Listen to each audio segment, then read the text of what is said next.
ॐ ॐ नमो भगवते वासुदेवाय। श्री ओम नमो भगवते वासुदेवाय। श्री ओम नमो भगवते वासुदेवाय। ओम अज्ञानतिमिरिनाथस्य ज्ञानाञ्जनशलाकया चक्षुरुन्मिलितं येन तस्मै श्रीगुरुवे नमः। श्रीचैतन्यमनोभीष्टं स्थापितं येन भूतले स्वयं रूप कदा मह्यं ददाति स्वपदान्तिकम्। वन्देऽहं श्रीगुरुं श्रीयुतपदकमलं श्रीगुरुं वैष्णवांश्च श्रीरूपं साग्रजातं सहगना रघुनाथान्वितं सजीवं साद्वैतं सावधूतं परिजनसहिता कृष्ण चैतन्यदेवं श्रीराधा कृष्णपादान् सहगना ललिता श्रीविशाखान्वितांश्च। हे कृष्णा करुणा सिंधु दीनबंधु जगतपते गोपेश गोपिका कांत राधा कांत नमस्तुते। ताप्त कांचन गौरांगी राधे वृंदावनेश्वरी वृषभानुसुते देवी प्रणमामि हरिप्रिये। वाञ्छाकल्पतरुभ्यश्च कृपा सिन्धुभ्येव च पतितानां पावने भयो वैष्णवे भयो नमो नमः। नमो विष्णुपादाय कृष्णपृष्ठाय भूतले श्रीमते जयपताका स्वामीति नामिने। नमो आचार्यपादाय निताय कृपापदायिने गौरकथा धामदाय नगर ग्रामतारिणे। नमो विष्णुपादाय कृष्णपृष्ठाय भूतले श्रीमते भक्तिवेदांत स्वामी इति नामिने। नमस्ते सरस्वते देवे गौरवाणी प्रचारणे निर्विशेष शून्यवादी पाश्चात्य देश तारिणे। नमो महावदानाय कृष्ण प्रेम पदायते कृष्णाय कृष्ण चैतन्य नामने वरीतशे नमः। जय श्री कृष्णा चैतन्य प्रभु नित्यानंदा श्री अद्वैत गदाधर शिवास आदि गौर भक्त वृंद। हरे कृष्णा कृष्ण कृष्णा हरे हरे हरे राम राम राम हरे हरे। हरे कृष्णा। आप सबका 10वें दिन में स्वागत है। और आज हम भगवान के ऐश्वर्य के बारे में थोड़ा चर्चा करेंगे। ये बहुत महत्वपूर्ण अध्याय है और जैसे मैंने कल आपको बताया था 9वां अध्याय और 10वां अध्याय जो है पूरे सार तत्व का भी सार तत्व है। पूरे गीता का 18 अध्याय का जो सार तत्व है वो 7वें अध्याय से 12वें अध्याय में है। और 12 इन 6 अध्यायों का भी जो सार तत्व है वो 9 और 10 इसके सार तत्व कहे जाते हैं। और इसमें 4 जो श्लोक हैं वो गीता के चतुर्श्लोकी गीता भी बोला जाता है, जो पूरे गीता को सारांश को प्रस्तुत करता है। गीता के सारांश को 8, 9, 10 और 11 ये बहुत इस अध्याय के बहुत महत्वपूर्ण श्लोक हैं। तो भगवान का ऐश्वर्य यानी विभूति योग, इसको इस अध्याय का नाम है विभूति। विभूति का मतलब क्या है? भगवान के ऐश्वर्य। तो कल भगवान ने कहाँ छोड़ा था? कल का अगर अवलोकन करने लगे तो हमारा बहुत समय निकल जाएगा। कल का अध्याय इतना सुंदर है कि अगर शुरू कर देंगे तो दोबारा एक कक्षा हो जाएगी। तो कल का अध्याय भगवान अपना गुह्य ज्ञान बताते हैं, सबसे मिस्टीरियस, सबसे मिस्ट्री तो नहीं कह रहेंगे, सबसे गुप्त ज्ञान, मोस्ट कॉन्फिडेंशियल नॉलेज, इसको इस अध्याय को बोला जाता है मोस्ट कॉन्फिडेंशियल नॉलेज। ऐसा क्यों बोलते हैं भगवान? क्योंकि ये ज्ञान जो है वो राजविद्या है। राजविद्या राजगुह्यम पवित्रम इदम उत्तमम, वो पवित्र है, शुद्ध करने वाला है। प्रत्यक्षवागमम धर्मयम सुसुखम कर्तुम अव्ययम, प्रत्यक्ष अनुभूति कराता है। किसकी अनुभूति कराता है? शरीर की और आत्मा की। सुख प्रदान करता है, सरलता प्रदान करता है। सुख कैसे प्रदान करता है? भगवान हमें अपनी भक्ति करने के लिए बताते हैं पूरे अध्याय में। और भक्ति भी भगवान इतनी सरलता से बताते हैं कि बोलते हैं कि मुझे बस तुम पुष्प दे दो, पुष्प नहीं है तो फल दे दो, फल नहीं है तो जल दे दो, जल नहीं है तो पत्र दे दो, पत्रम पुष्पम फलम तोयम, लेकिन बस इतना है कि मुझे भक्ति पूर्वक मुझे अर्पित करो, मुझे भक्ति प्रेम से अर्पित करो, मैं इसे ग्रहण कर लूंगा। भगवान बहुत ही सरलता से हमें समझाते हैं और फिर बोलते हैं कि भगवान अपनी शक्ति का भी वर्णन करते हैं कि मैं इस पूरे जगत में जो हूँ अपनी शक्ति के द्वारा व्याप्त हूँ। शक्ति के द्वारा व्याप्त का क्या मतलब, जैसे मैंने आपको बताया था, जैसे सूर्य हमारे पूरे ब्रह्मांड में, ऐसा नहीं है कि अ, हमें अगर सूर्य की रोशनी नहीं चाहिए तो हमें सूर्य अपनी रोशनी नहीं देगा। हम अपने आप को पर्दा लगा सकते हैं और सूर्य की रोशनी को रोक सकते हैं, लेकिन सूर्य इतने ऐश्वर्यशाली है कि सबको अपना शक्ति प्रदान करते हैं, तो वो अपने शक्ति के द्वारा हर जगह व्याप्त है। ठीक है, तो भगवान कहते हैं मैं पूरे ब्रह्मांड को, पूरे ब्रह्मांड हर जगह अपने शक्ति के द्वारा व्याप्त हूँ, परंतु मैं हर जगह उनसे पर्सनली फिजिकली मैं नहीं आता हूँ, शक्ति के द्वारा व्याप्त हूँ। ऐसा करके अपनी शक्तियों का वर्णन करते हैं और कहते हैं कि मैं इस पूरे पूरे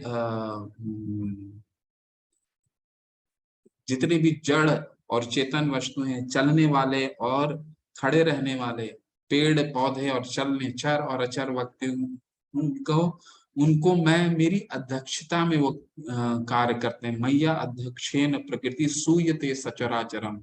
ठीक है, तो ये मेरे अध्यक्षता में ये कार्य करते हैं।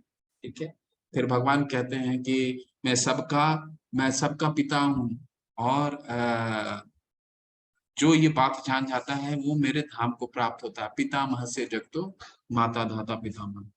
फिर भगवान क्या बताते हैं कि हर अगर तुम्हें जो भी, पहले तो बता ये भगवान क्या बताते हैं कि मुझे प्रसाद मुझे जो अर्पण करते हो वो उसमें भक्ति होनी चाहिए। इसके बाद फिर क्या बताते हैं, यत करोषि यत स्नासि यत जुहोषि ददासि, तुम जो भी कार्य करते हो, दान देते हो, तपस्या करते हो, यज्ञ करते हो, कर्म करते हो, सब मुझे अर्पित करते हुए करो। ठीक है, और सबसे अंत में क्या बताते हैं कि मेरी भक्ति कैसे करो, कैसे करो, मन मना मत भक्तो मत त्याजी माम नमस्करो, मेरे पे मन मना, मेरे में चिंतन लगाओ। ठीक है, मेरे में चिंतन करो, मैं मुझ पे चिंतन लगाओ, मेरी भक्ति करो, मेरी पूजा करो, और ऐसा करने से क्या होगा, मेरी शरण प्राप्त करोगे। ऐसा करके भगवान बताते हैं। तो अर्जुन का ये मन इस पे अंत करते हैं। इस श्लोक पे, बहुत सुंदर श्लोक है और पूरे गीता के सार तत्व को व्यक्त करता है। वो भगवान अपनी भक्ति करना सिखाते हैं, सरलता से सिखाते हैं पूरे अध्याय में। इसलिए ये गुह्य ज्ञान है। क्यों? क्योंकि ये ज्ञान कोई सामान्य लोगों को भगवान नहीं देते हैं। इसके लिए भगवान क्या एलिजिबिलिटी, योग्यता क्या है, अनुसूयवे होना चाहिए, यानी भगवान से ईर्ष्या नहीं होनी चाहिए। ठीक है, तभी भगवान ये ज्ञान अर्जुन को बताते हैं। क्योंकि अर्जुन जो है भगवान का सखा है। ठीक है, सखा है और मित्र है, भक्त है भगवान का। तो अब अर्जुन का मन में ये संशय आ सकता है कि ठीक है भगवान, आपने तो बोला मन में नाम भव मत भक्तो, मेरे पे मन अपना चिंतन लगाओ, मेरे पे चिंतन लगाओ आपने बोला, लेकिन आप पे चिंतन में कैसे कैसे लगाऊं? ठीक है, तो भगवान इसीलिए अब अपनी विभूति बताते हैं, ताकि हम जैसे कनिष्ठ भक्त, हम जैसे साधक जो अभी भक्ति में शुरू कर रहे हैं, वो भगवान की ऐश्वर्यों में अपना चिंतन लगा सकते हैं और भगवान की भक्ति कर सकते हैं। ठीक है, ठीक है, तो पहला श्लोक भगवान कैसे कह रहे हैं। श्री भगवान उवाच भूय एव महाबाहो श्रीनु मे परमं वचः यत एहम प्रियमानाय वक्ष्यामि हित कामया। श्री भगवान ने कहा, हे महाबाहु अर्जुन, और आगे सुनो, अभी तक खत्म नहीं हुआ है भगवान का वो गुप्त ज्ञान, वो सार तत्व खत्म नहीं हुआ है। तो जहां उन्होंने छोड़ा था 9वां अध्याय, मन मना भव मत भक्तों से, कह रहे हैं अब और आगे सुनो, चूंकि तुम मेरे प्रिय सखा हो, अतः मैं तुम्हारे लाभ के लिए ऐसा ज्ञान प्रदान करूंगा जो अभी तक मेरे द्वारा बताए गए ज्ञान से श्रेष्ठ होगा। तो भगवान 7वें अध्याय से बोल रहे हैं, तब कि 7वें अध्याय में भी भगवान जब भक्ति योग शुरू कर, देखिए भक्ति योग क्यों विशेष है कि 7वें अध्याय में भी पहला श्लोक भगवान ने क्या बोला था कि कि मेरी सुनो, अब मैं जो अब तुमसे कहने जा रहा हूँ वो सबसे सर्वश्रेष्ठ ज्ञान है। और 9वें अध्याय में भी भगवान ने क्या कहा, ये राज विद्या है, ये ज्ञान में सबसे राजा है। अब फिर कह रहे हैं यहाँ पे कि ये भी ज्ञान सबसे सर्वश्रेष्ठ है। तो आपके मन में प्रश्न आता होगा कि भगवान सभी अध्याय को सर्वश्रेष्ठ कहते हैं, तो भक्ति में सारे ज्ञान एक्सीलेंट होते हैं, एक्सीलेंस होते हैं, सर्वश्रेष्ठ होते हैं, इसलिए भगवान हर एक अध्याय के प्रथम श्लोक में कह रहे हैं इसे जानने के बाद अर्जुन तुम्हें और जानने के लिए कुछ शेष नहीं रहेगा। ठीक है, तो ये बहुत श्रेष्ठ ज्ञान है। और ये और इसकी योग्यता दोबारा भगवान यहाँ कह रहे हैं क्या, जो 9वें अध्याय में भगवान ने बताया था कि प्रवक्ष्यामि अनुसूयवे, 9वें अध्याय का प्रथम श्लोक था ना, कि मुझसे जो द्वेष नहीं करता, ईर्ष्या नहीं करता, उसको ही मैं ये ज्ञान देता हूँ। तो यहाँ पे दोबारा कह रहे हैं कि क्यों, क्योंकि तुम मेरे प्रिय सखा हो और तुम्हारे लाभ के लिए ऐसा ज्ञान प्रदान करता हूँ। भगवान जो सखा होता है और भक्त होता है, भगवान हमेशा क्या है, उसका सुहृदय सर्वभूता नाम ज्ञात्वा माम शांति मृच्छति। भगवान कहते हैं ना 5वें अध्याय के 29वें श्लोक में कि मैं सबका हितैषी हूँ, और भक्त के तो बहुत ही हितैषी हैं। अर्जुन तो मित्र है, इसलिए कह रहे तुम्हारे लाभ के लिए ये बोल रहा हूँ। ठीक है। लेकिन भगवान को कौन समझता है भक्त के अलावा? भगवान यहाँ बताते हैं कि मुझे समझने की कौन समझता है, तो यहाँ कहते हैं कि मुझे बड़े बड़े देवता, बड़े बड़े ऋषिगण भी नहीं समझ पाते। ऐसा क्यों कह रहे हैं भगवान? तो समझते हैं।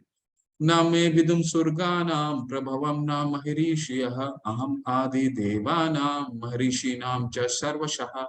ना तो देवतागण मेरी उत्पत्ति या ईश्वर को जानते हैं और ना महर्षि गण ही जानते हैं, क्योंकि मैंने सभी प्रकार से देवताओं महर्षियों का भी कारण स्वरूप उद्गम हूँ। तो हमारे मन से अगर हम गीता को पहली बार पढ़ेंगे तो संशय आएगा, दूसरी बार पढ़ेंगे थोड़ा संशय कम होगा, तीसरी बार पढ़ेंगे तो संशय और कम होगा, चौथी बार पढ़ेंगे और कम होगा, पांचवी बार पढ़ेंगे तो जाता रहेगा संशय, और छठी बार पढ़ेंगे तो प्रभुपाद जी कहेंगे, कहते हैं कि बिल्कुल चला जाएगा। तो हमारे मन में प्रश्न आता है ना कि हमारे हम इतने देवताओं को हम कैसे अनादर कर सकते हैं? तो भगवान कह रहे हैं अनादर नहीं करना है, उनको भी आदर देना है, परंतु ये जानने की आवश्यकता है, भगवान इस दूसरे ही श्लोक में कह रहे हैं सबकी उत्पत्ति का कारण स्वरूप मैं हूँ। तो हमें ये चीज समझ लेना होगा कि भगवान सभी की उत्पत्ति है, चाहे वो महर्षि हो, ऋषिगण हो या देवता हूँ। जो मुझे अजन्मा अनादि समस्त लोगों के स्वामी के रूप में जानता है, मनुष्यों में केवल वही मोहरहित और समस्त पापों से मुक्त होता है।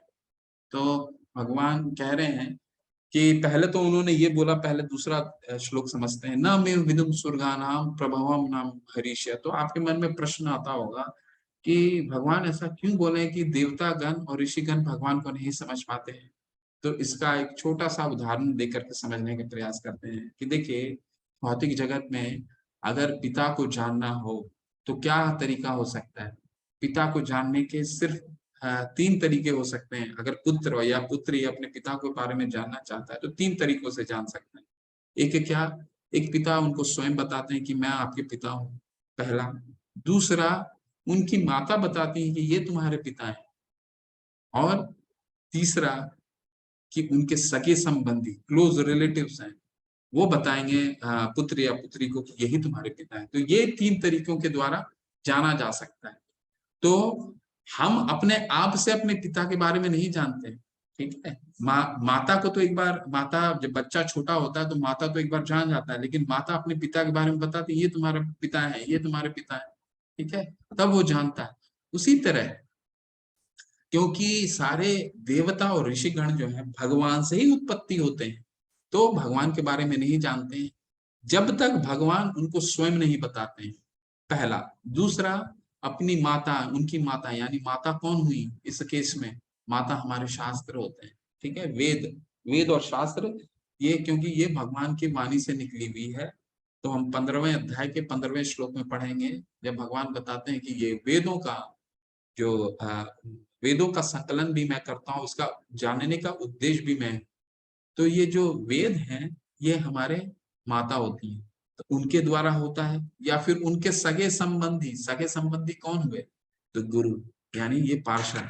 तो ये जब तक तीन लोग नहीं बताते हैं तब तक भगवान के बारे में समझना बहुत मुश्किल है। वही चीज भगवान यहाँ बताते हैं, न मैं विदुम सुरगानाम प्रभवम नाम हरीश। तीसरे में क्या बताते हैं, ठीक है अगर वो जो जान गया वो क्या होता है, जो मेरे बारे में जान जाता है, तो वो उसके बारे में कह रहे हैं, जो मुझे अजन्मा अनादि समस्त लोकों के स्वामी के रूप में जानता है, मनुष्य में भी केवल वही मोह रहित और समस्त पापों से मुक्त होता है। तो भगवान को कैसे जानना है, भगवान को अगर जानना है तो भगवान हम चौथे अध्याय में भी बताते हैं कि भगवान का जन्म जन्म भी दिव्य है और कर्म भी दिव्य है। जन्म कर्म च में दिव्यम यो वेति तत्वतः।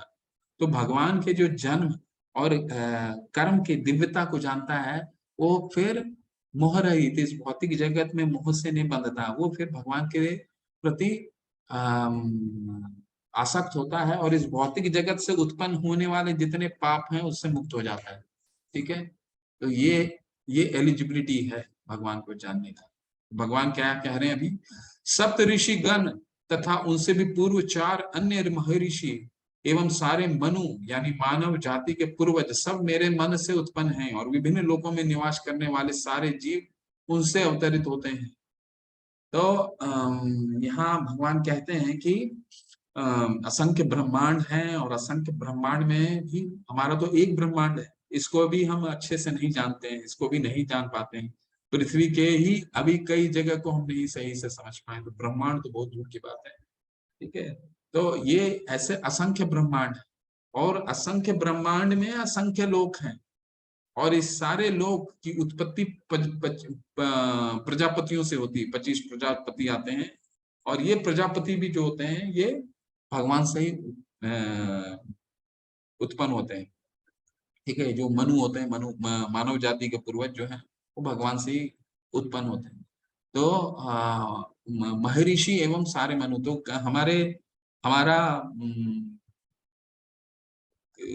विज्ञान कभी कभी बताता है ना कि हम जो है हमारे पूर्वज बंदर थे।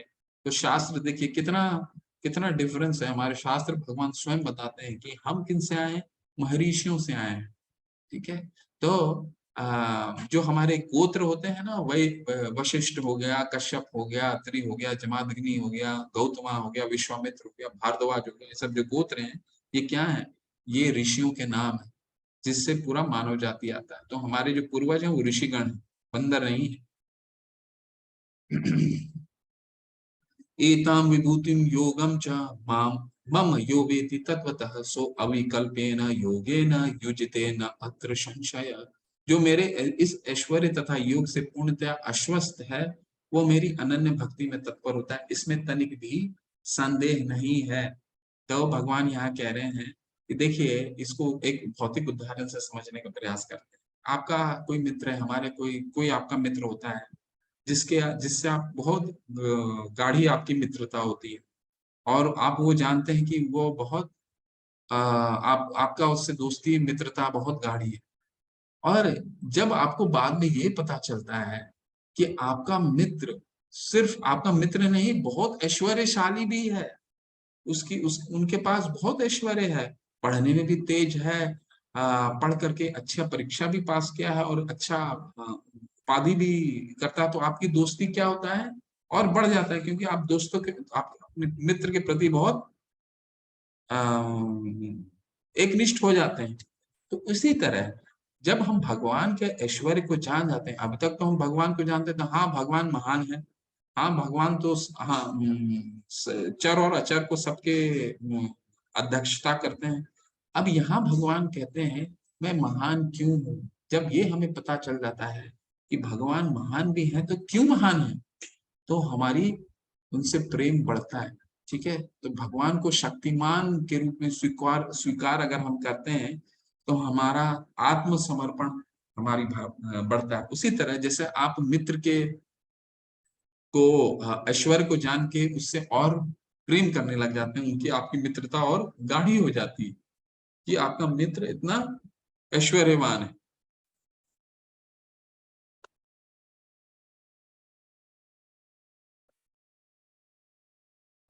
अब जो आ रहा है चतुर्श्लोकी गीता आ रहा है, बहुत महत्वपूर्ण है ये 4 श्लोक है, इसमें कुछ समय देंगे हम लोग, क्योंकि ये सब ये जो गीता का ये 10वें अध्याय का मूल है, ये 4 श्लोक। ठीक है, तो यहाँ ये चतुश्लोकी गीता क्यों बोला जाता है? क्यों? क्योंकि ये पूरे गीता का सार तत्व देते हैं। यहाँ इस में 3, इसमें भगवान अपने स्वभाव के बारे में बताते हैं इस श्लोक में, और हमारा भगवान के साथ क्या संबंध है वो बताते हैं। इसका हमने 9वें अध्याय में भी अध्ययन किया था, और भी अच्छे से अध्ययन करते हैं। भगवान क्या बता रहे हैं? अहम सर्वस्व प्रभवो मत्तः सर्वं प्रवर्तते इति मता भजन्ते मां बुधा भाव समन्विता। मैं समस्त आध्यात्मिक तथा भौतिक जगतों का कारण हूँ, प्रत्येक वस्तु मुझसे ही उद्भूत है। जो बुद्धिमान या भली भांति जानते हैं वे मेरी प्रेमा भक्ति में लगते हैं तथा हृदय से पूरी तरह मेरी पूजा में तत्पर होते हैं। ठीक है, तो यहाँ हमें भगवान कह रहे हैं कि मैं ये 9वें अध्याय, कल भी हमने इस चीज को पढ़ा था, लेकिन आज उसकी और पुष्टि भगवान कहते हैं कि मैं ये आध्यात्मिक और भौतिक जगत, जो दोनों जगत है, उसका कारण मैं ही, मेरे से ही ये सब कुछ होता है। ठीक है, तो नारायण उपनिषद में कहा जाता है कि ब्राह्मण्यो देव की पुत्र, देव की पुत्र कृष्ण ही भगवान है। ब्राह्मण्यो देव की पुत्र यानी भगवान, देव की पुत्र कृष्ण जो है वही भगवान है। तो एक और शास्त्र में, नारायण उपनिषद में आता है कि सृष्टि के आरंभ में ना ब्रह्मा जी थे, ना शिव जी थे, ना अग्नि थी, न चंद्रमा था, बिल्कुल कुछ भी नहीं था। और कौन था? केवल नारायण थे। एको वही नारायण असीन ब्रह्म न ईशानो। एको वही नारायण, सिर्फ नारायण थे। और असीन ब्रह्मो, ब्रह्मा यानी ना ब्रह्मा थे, ना ईशानो, ना शिव थे। तो सृष्टि के प्रारंभ में सिर्फ और सिर्फ भगवान नारायण थे। ठीक है, तो भगवान ही हमारे आध्यात्मिक जगत और भौतिक जगत के उत्पत्ति के कारण स्रोत है। और वो कौन है? भगवान कृष्ण। ठीक है, तो हमारा संबंध, इससे संबंध कैसे स्थापित होता है? अगर हम ये जान जाते हैं कृष्ण ही भगवान है, ठीक है, तो हम क्या करते हैं?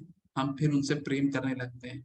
और जब हम प्रेम करने लगते हैं तो और हम भगवान के धाम को प्राप्त करते हैं। ठीक है, तो हम उनका, हमारा, अगर हम, हमें ये पता चल जाता है कि वही, उनसे ही हम उद्भूत होते हैं, तो हमारा प्रेम उनसे बढ़ जाता है ना, हम पूरी तरह से हृदय से उनसे पूजा में तत्पर हो जाते हैं। इस श्लोक का यही तात्पर्य है। ठीक है, अब ये आता है कि भक्त अगर ये जान गया कि भगवान कृष्ण ही भगवान है, वही आध्यात्मिक और भौतिक जगत के स्रोत का कारण है, तो क्या, तो भक्त कैसे रिएक्ट करेगा? भक्त क्या सोचेगा? तो इस श्लोक में बताते हैं। ठीक है, मच्चित्ता मद्गत प्राणम बोधयन्ता परस्परम कथयन्तश्च माम नित्यम तुष्यन्ति च रमन्ति च। मेरी शुद्ध भक्तों के विचार मुझ में वास करते हैं, अपना जीवन मेरी सेवा में अर्पित रहते हैं, और वे एक दूसरे को ज्ञान प्रदान करते तथा मेरे विषय में बातें करते हुए परम संतोष तथा आनंद का अनुभव करते हैं। तो ये भक्त के लक्षण बता रहे हैं कि अगर भगवान के बारे में भक्त जान जाता है कि भगवान ही आध्यात्मिक और भौतिक जगत के कारण स्वरूप हैं, और उनको भगवान के रूप में ग्रहण कर लेता है, तो उसका क्या प्रतिक्रिया होता है? मच्चित्ता यानी उनका जो मन है मेरे पे रमा रहता है, हर समय मेरे बारे में रमा रहता है। ठीक है, वो हो सकता है भौतिक कार्य कर रहे हो, परंतु उनका मन, जो उनका चिंता है, हमेशा भगवान पे आ, रमा रहता है। मदगत प्रणाम, अपना जीवन अर्पित कर देते हैं भगवान की सेवा के लिए। भक्त, भगवान के भक्त अपना जीवन अर्पित कर देते हैं। जैसे प्रभुपाद जी ने अपना सारा संपूर्ण जीवन, गृहस्थ थे, ऐसा नहीं है उन्होंने गृहस्थी, वो गृहस्थ नहीं थे, गृहस्थ थे, एक अच्छे व्यापारी थे, उनका अपना बिजनेस था। ठीक है, और उन्होंने सारी अकाउंटेबिलिटी, अपनी रिस्पॉन्सिबिलिटी निभाई, तब ये और ऐसा नहीं कि रिस्पॉन्सिबिलिटी निभाते समय भी उन्होंने 4 घंटे, जब गृहस्थ जीवन था तो 4 घंटे वो करीबन अध्ययन करते थे। ठीक है, तो और एक बहुत ही सफल बिजनेसमैन थे। ठीक है, तो इसके और उन्होंने पूरे उन्होंने एक अपना जीवन सफलता से गृहस्थ जीवन निकाला, और गृहस्थ जीवन के साथ साथ उन्होंने कई ग्रंथों की भी रचना की, उन जीवन में भगवान की सेवा की। हमारे एक और आचार्य हैं भक्ति विनोद ठाकुर, जो इनके गुरु हैं भक्ति सिद्धांत सरस्वती ठाकुर के पिता। वो डिस्ट्रिक्ट मैजिस्ट्रेट थे, और इतने एफिशिएंट थे कि नैहाटी करके जगह है, मायापुर आपने सुना होगा अगर आप लोगों में से कोई, ये इस्कॉन का हेडक्वार्टर है, मायापुर में स्थित है। तो भगवान का जन्म वहीं हुआ, चैतन्य महाप्रभु का प्राकट्य उसी स्थल में हुआ। ठीक है, जन्म नहीं बोलते हैं, प्राकट्य होता है, भगवान का जन्म नहीं होता, प्राकट्य होता है। तो उन जो आचार्य हैं भक्ति विनोद ठाकुर, जो उनके पिता हैं, इतने सफल डिस्ट्रिक्ट मैजिस्ट्रेट थे कि जब उन्होंने अंग्रेजों के समय उन अंग्रेजों को बोला कि मैं अब नौकरी नहीं करना चाहता हूँ, तो वो क्या तो उनको, क्योंकि आना जाना में उनको टाइम नहीं मिलता था, आना जाना और फिर भगवान की भक्ति करना, तो उन्होंने क्या किया, अंग्रेज ने उनके घर के बगल से रेलवे का ट्रैक निकाला था। उनके घर आप जाएंगे नैहाटी में, तो उनके बगल से रेलवे की लाइन जाती, ताकि उनको आने जाने में कोई परेशानी नहीं। तो ये सफल कार्य भी करते हैं भौतिक जगत में, और भगवान की भक्ति भी करते हैं, अपना जीवन, संपूर्ण जीवन दे देते हैं, मदगत प्राणाम। तीसरा क्या कैरेक्टर बताते हैं, बोधयंता परस्पर, यानी आपस में ज्ञान का आदान प्रदान करते हैं। ठीक है, भगवान की लीलाओं का श्रवण करते हैं, कीर्तन करते हैं, और क्या करते हैं, और अंत में क्या होता है, तुष्यंती च रमंती च। तो ये आनंद, फिर जब ज्ञान का आदान प्रदान होता है तो क्या होता है, आनंद। आनंद, इतने आनंदित रहते हैं जो आनंद कभी भी समाप्त नहीं हो सकता है। ठीक है, तो ये आप लोग देख लीजिए, बहुत सुंदर वीडियो है, थोड़ा सा सुनिए आज। Hare Krishna, Hare Krishna, Krishna Krishna, Hare Hare, Hare Rama, Hare Rama, Rama Rama, Hare Hare, Hare Krishna, Hare Krishna, Krishna Krishna, Hare Hare, Hare Rama, Hare Rama, Hare Krishna, Hare Krishna, Krishna Krishna, Hare Hare, Hare Rama, Hare Rama, Rama Rama, Hare Hare, Hare Krishna, Hare Krishna, Krishna Krishna, Hare Hare, Hare Rama, Hare Rama, Hare Krishna, Hare Krishna, Krishna Krishna, Hare Hare, Hare Rama, Hare Rama, Rama Rama, Hare Hare, Hare Krishna, Hare Krishna, Krishna Krishna, Hare Hare, Hare Rama, Hare Rama, Hare Krishna, Hare Krishna, Krishna Krishna, Hare Hare, Hare Rama, Hare Rama, Rama Rama, Hare Hare, Hare Krishna, Hare Krishna, Krishna Krishna, Hare Hare, Hare Rama, Hare Rama,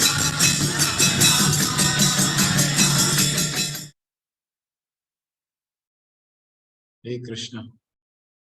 तो ये क्या था, तुष्यंती च रमंती च। तुष्यंती यानी आपस में कितने आनंदित थे, कितने आपस में ज्ञान का आदान प्रदान हुआ, और फिर तुष्यंती च रमंती च, बहुत आनंद। तो ये भक्तों का क्या, भक्तों का भक्त भगवान से इस तरह आदान प्रदान करते हैं। तो एक बार एक एक चर्चा हो रहा था, तो चर्चा में एक बहुत सीनियर डिवोटी थे, उनको एक ने प्रश्न करा कि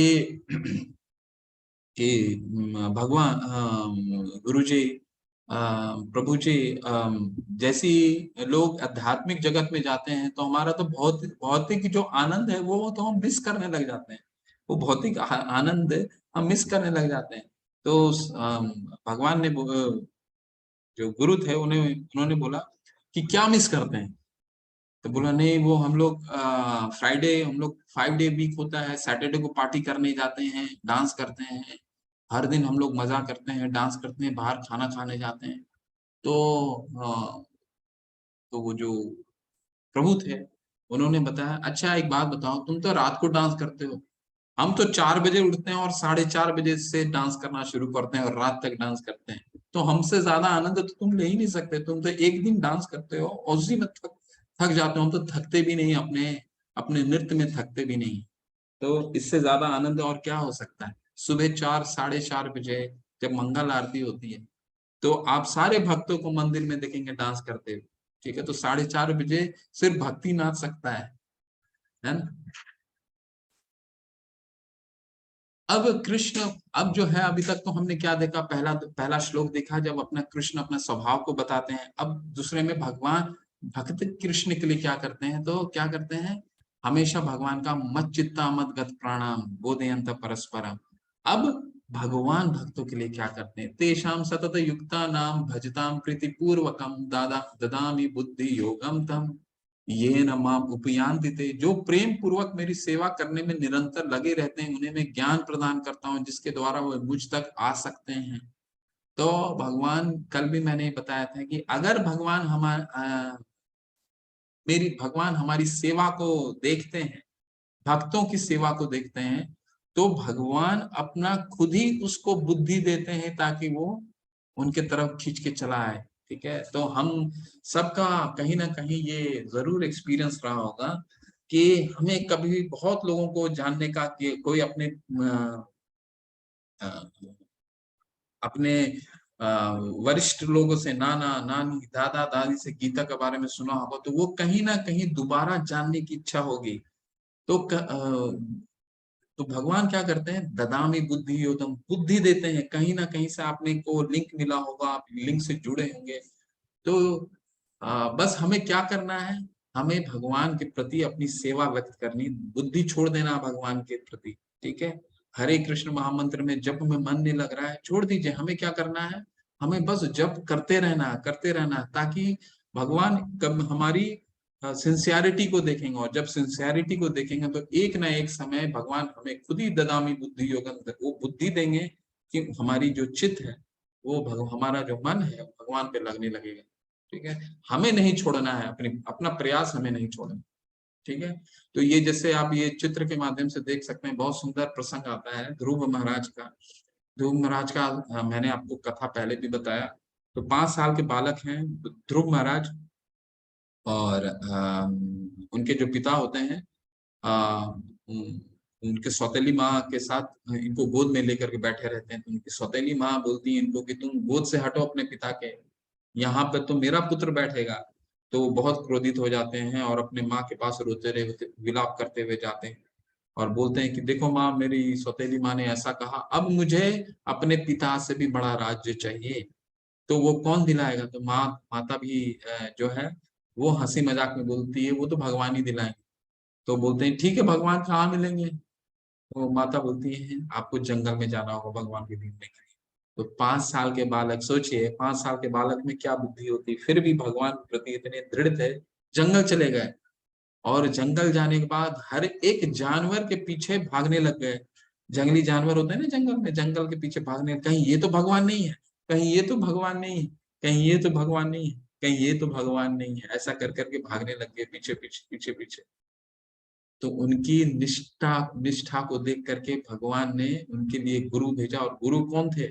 नारद मुनि स्वयं आए थे। तो नारद मुनि जब आए उनके पास, तो फिर उन्होंने उनको भगवान के प्रति तपस्या करने की बुद्धि दी। और जब बुद्धि दी तो भगवान बहुत, वो एक टांग पे उन्होंने तपस्या की थी 5 साल के बालक, भगवान नारायण चतुर्भुजी, हाँ, भगवान नारायण ने उनको खुद दर्शन दिया। जब दर्शन दिया तो ध्रुव महाराज जो किस लिए तपस्या कर रहे थे, राज्य के लिए तपस्या कर रहे थे, लेकिन भगवान को देख करके बोले कि मैं पत्थर के लिए पत्थर ढूंढ रहा था और मुझे तो हीरा मिल गया। तो भगवान क्या करते हैं, भक्तों की दृढ़ता को देख के उसके उसकी बुद्धि प्रदान करते हैं। जिस तरह ध्रुव महाराज को उन्होंने दिया, उन्होंने उनको वो नहीं दिया क्या, जो वो जिसके लिए तपस्या कर रहे थे, राज्य नहीं दिया उनको। क्या दिया? उस राज्य से आसक्ति करी, पहले तो आसक्ति हटा दी उनकी, वो हटा दी, उनको बुद्धि दे दी कि वो मेरे पे आकर्षित हो। और ध्रुव महाराज क्या है, बिल्कुल राज और भोग से आसक्ति उनकी चली गई, भगवान नारायण को देखें तो जिस चीज के लिए आए थे वो हटा दिया और अपने पे केंद्रित कर दिया।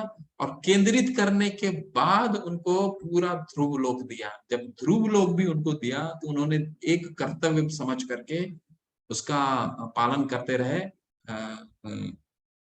भागवतम में बहुत अच्छा कथा आता है इनके, चौथा अध्याय, चौथा कैंटो में। तो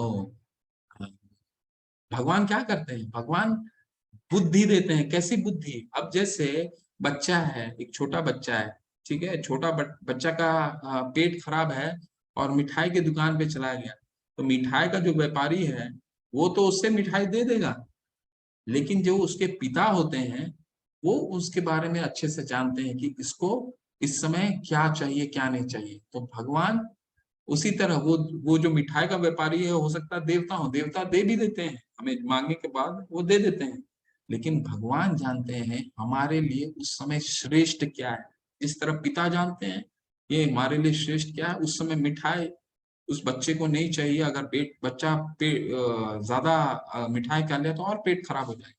भगवान भी हमारे बारे में जानते हैं और जो हमारे लिए उचित होता है वही हमारे को देते हैं। जैसे इस केस में भगवान ने पहले उनकी आसक्ति हटा दी, फिर उनको भगवान की भक्ति प्रदान की, फिर उन्होंने राज्य दिया उनको, और राज भी ऐसा वैसा नहीं, पूरा लोक ही दे दिया, पूरा ध्रुव तारा ही दे दिया।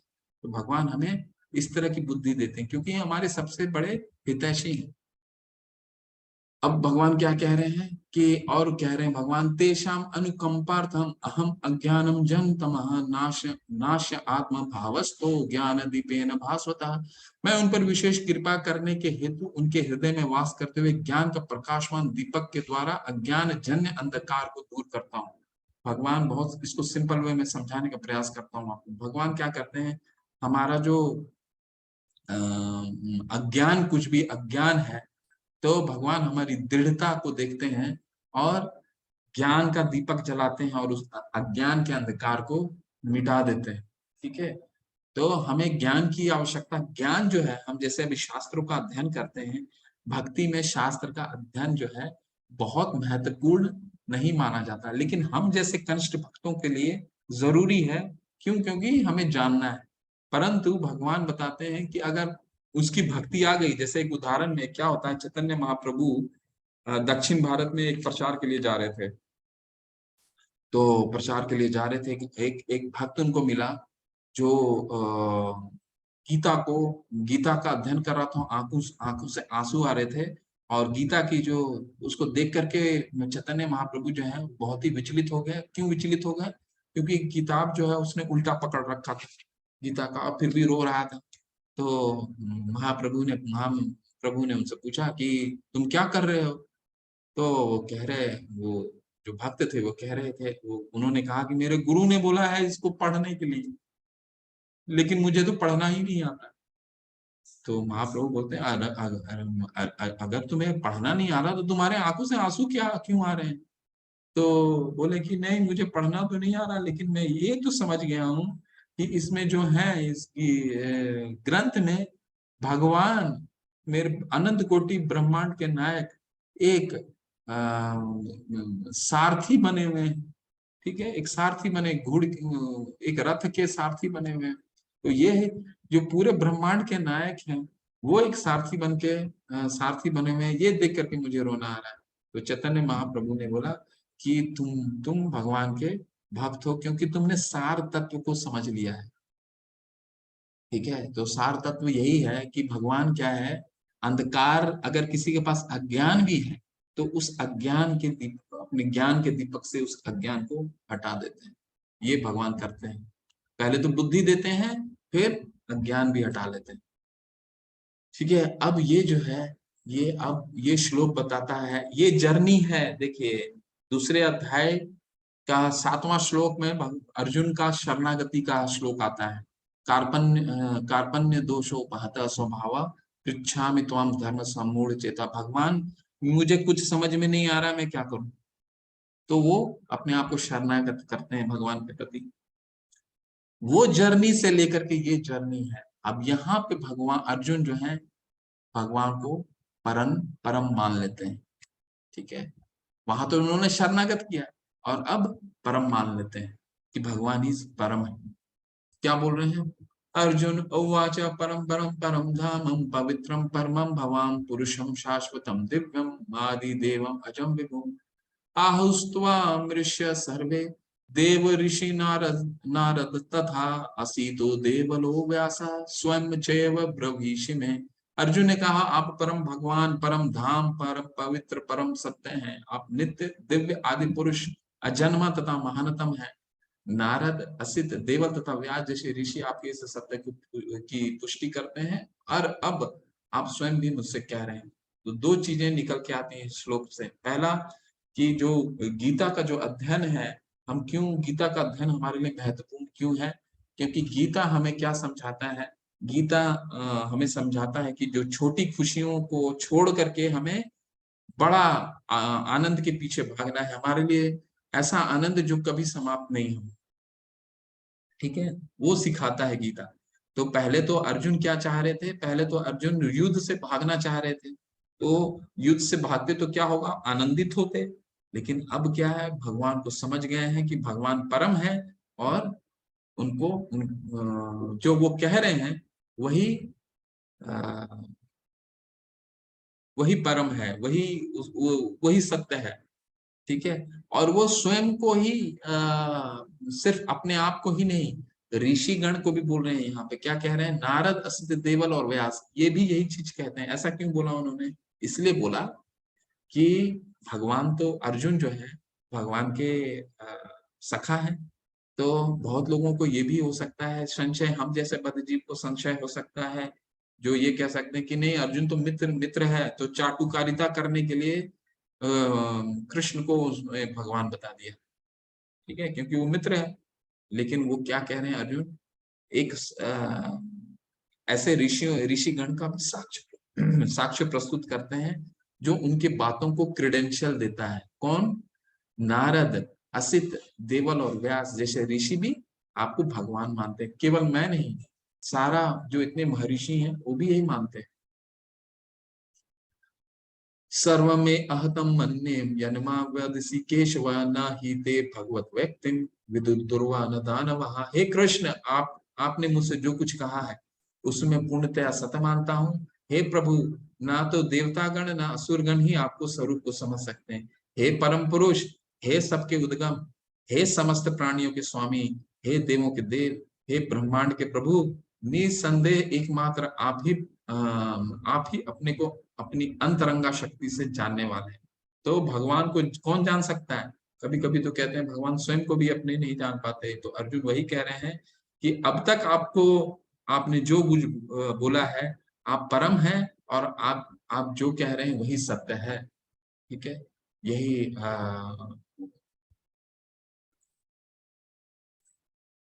तो यहाँ क्या और भी एक क्या चीज निकल के आता है कि देवता नहीं समझ पाते, वो तो हमने देखा है, ब्रह्मा जी का भी उदाहरण है, देवता नहीं समझ पाते हैं, ठीक है। हे कृष्ण, हे परम योगी, मैं किस तरह आपका निरंतर चिंतन करूं। अब देखिए, अब भगवान का ऐश्वर्य आ रहा है, ठीक है। 9वें अध्याय का अंतिम में भगवान क्या बोले थे, 9वें 34वें में, मन मना भव मत भक्तु मत त्याजी माम नमस्कुरु। तो अर्जुन तो यहाँ अब मान चुके हैं कि भगवान ही परम भगवान है, परम परम है। परंतु अब अर्जुन हम जैसे लोगों के लिए जो नहीं समझ पाता है उनके लिए उनके उनकी तरफ से बोल रहे हैं। क्या बोल रहे हैं, हे कृष्ण, हे परम योगी, मैं किस तरह आपका निरंतर चिंतन करूं और आपको कैसे जानूं। हे भगवान, आपका स्मरण किन किन रूपों में किया जाए, जन सामान्य के लिए पूछ रहे हैं ये प्रश्न है। हे जनार्दन, आप पुनः विस्तार से अपने ऐश्वर्य तथा योग शक्ति का वर्णन करें। मैं आपको विषय में सुनकर कभी तृप्त नहीं होता, क्योंकि जितना ही आपके विषय में सुनता हूँ उतना ही आपके शब्द अमृत को चखना चाहता हूँ। तो भगवान का भक्त क्या कहता है, रस ज्ञानम स्वादु, रस ज्ञानम स्वादु स्वादु पदे पदे। ने भी शारणी के ऋषि कहते हैं कि भगवान का दिव्य लीला ऐसा है कि कभी तृप्ति ही नहीं होता है, कभी रसवादन जो है, रस है, वो समाप्ति नहीं होता है ना। तो अर्जुन भी वही कह रहे हैं, रस कभी खत्म ही नहीं हो रहा है। इसलिए अब तक तो मैं जान गया कि आप परम हैं, अब आप ऐश्वर्य के बारे में बताइए जिसपे हम अपना मन मना कर सकते हैं, अपना चिंतन लगा सकते हैं। ठीक है, तो ये भगवान अब अपने ऐश्वर्यों का व्याख्यान करते हैं। भगवान के ऐश्वर्य क्या है, मैंने आपको 7वें अध्याय में भी बताया था। भगवान ने बताया था ना कि मैं जल का स्वाद हूँ, मैं चंद्रमा का प्रकाश हूँ, ऐसा करके भगवान ने बताया था ना। बलवान का बल हूँ, ठीक है, ऐसा कई ऐश्वर्यों का उसी का एक्सटेंशन है।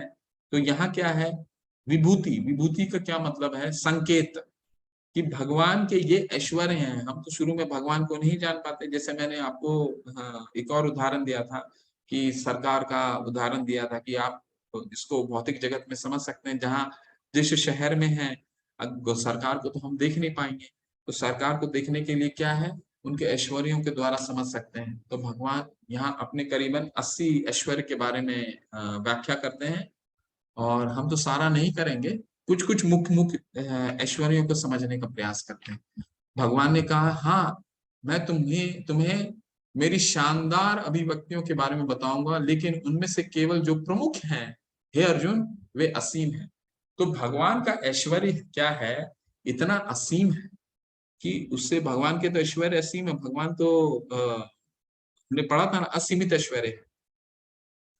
तो जो भगवान के ऐश्वर्य है, ये 80 में क्या सीमित हो जाते हैं, नहीं, ये बस हमें संकेत मात्र भगवान दे रहे हैं, इससे हम अपना मन मना लगा सकते हैं। भगवान तो के जो ऐश्वर्य हैं वो असीमित है, पूरे शास्त्र कम पड़ जाएंगे, शास्त्र सफिशिएंट नहीं है भगवान के ऐश्वर्यों को पूर्ण करने के लिए। तो भगवान यहाँ क्या कह रहे हैं, कुछ कुछ ऐश्वर्यों को समझिए। ठीक है, तो भगवान कह रहे हैं, मैं विष्णु में आदित्य हूँ। विष्णु में आदित्य, आदित्य का क्या है मतलब है, 12 आदित्य थे। आदित्य में विष्णु कौन थे, वामन देव, है ना। तो कह रहे हैं कि मैं आदित्यों में विष्णु हूँ। फिर सितारों में चांद, सितारों में चांद क्यों ऐसा बोलते हैं भगवान, भगवान इसलिए कह रहे हैं कि आप अगर हमारे चांद को चंद्र चांद को अगर हटा लीजिए तो रात कितना अंधेरा हो जाएगा। ठीक है, तो वो जो चंद्रमा है वो कितना प्रकाशित रहता है पूरे रात में।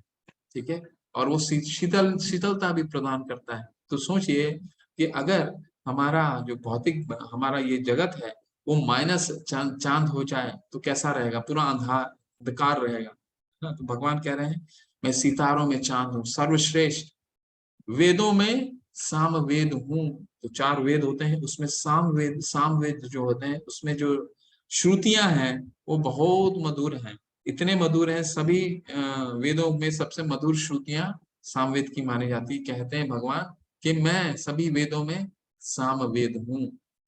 देवताओं में इंद्र हूँ, इंद्र सभी देवताओं के राजा थे।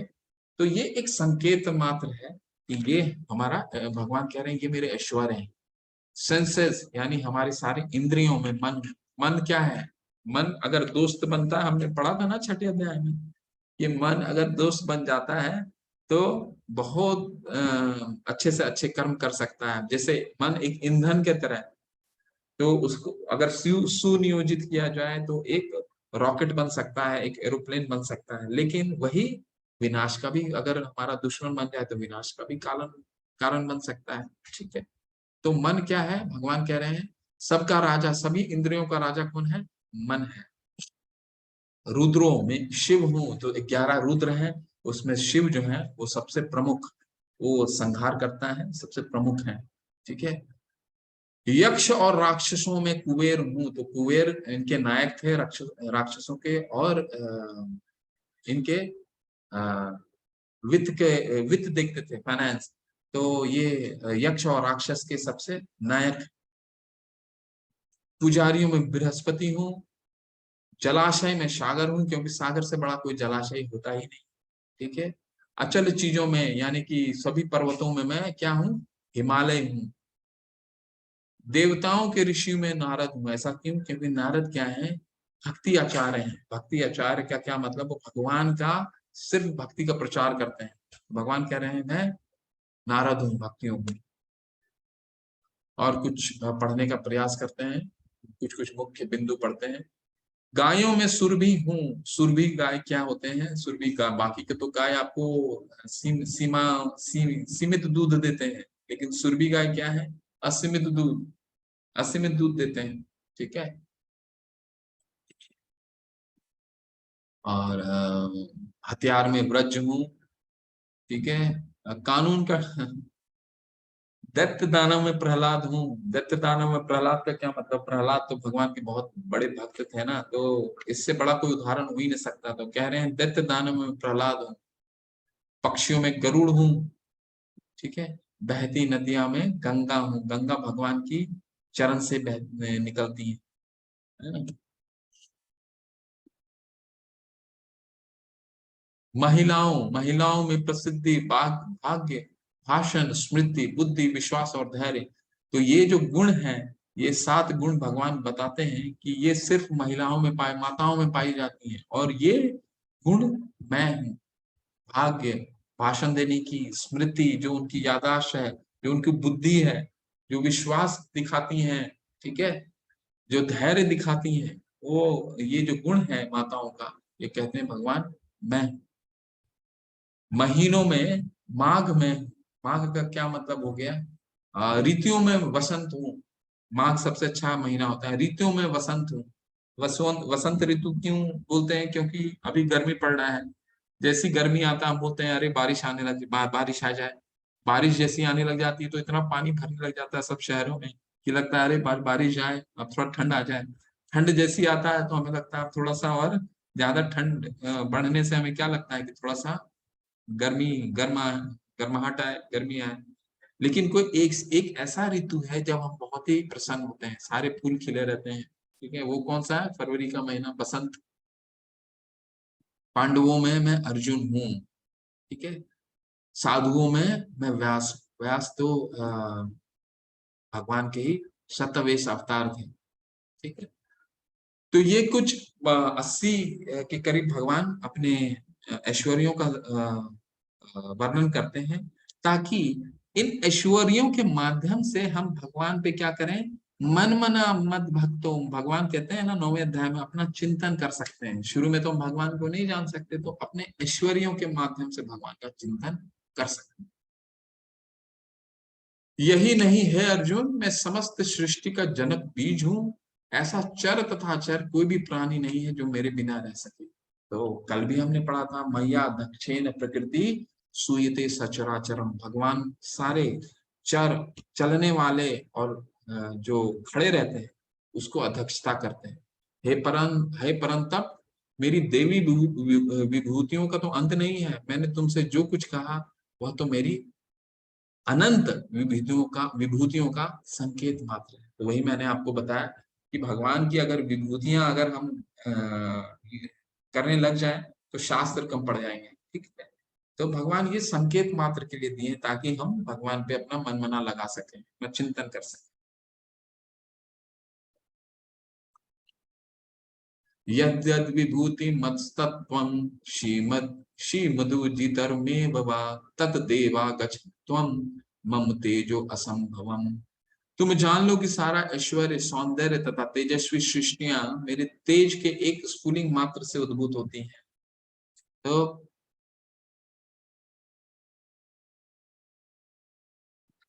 भगवान यहाँ क्या कह रहे हैं? किसी भी अलौकिक हैंड रेस किसने कर दिया? हैंड रेस अभी मत कीजिए। तुम जान लो कि सारी ऐश्वर्य, सौंदर्य तथा तेजस्वी सृष्टियों मेरे तेज के एक स्फुलिंग मात्र से उद्भूत है। भगवान यहाँ कह रहे हैं कि जितनी अलौकिक तेज वस्तु हैं, ये बस भगवान की एक विभूति समझना चाहिए हमें। सूर्य का तेज, ठीक है, एक भगवान की विभूति है। चंद्रमा का प्रकाश एक भगवान की विभूति है। ठीक है।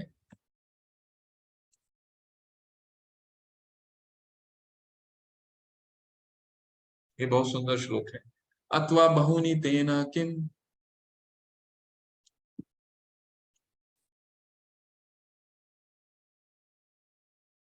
अथवा बहुनी तेन किम ज्ञातेन तो अर्जुन विष्टम व्याहम इदम कृतम मेकाशनेन स्थितो जगत। किंतु है अर्जुन, इस सारे विशद ज्ञान की आवश्यकता क्या है? मैं तो आप अपने एक अंश मात्र से संपूर्ण ब्रह्मांड में व्याप्त होकर आपको इसको धारण करता हूँ। 5वें अध्याय में भी भगवान ने क्या कहा था? जो ज्ञानी हो जाता है, जो भगवान यहाँ कहते हैं कि मैं हर एक वस्तु में व्याप्त हूँ। ठीक है।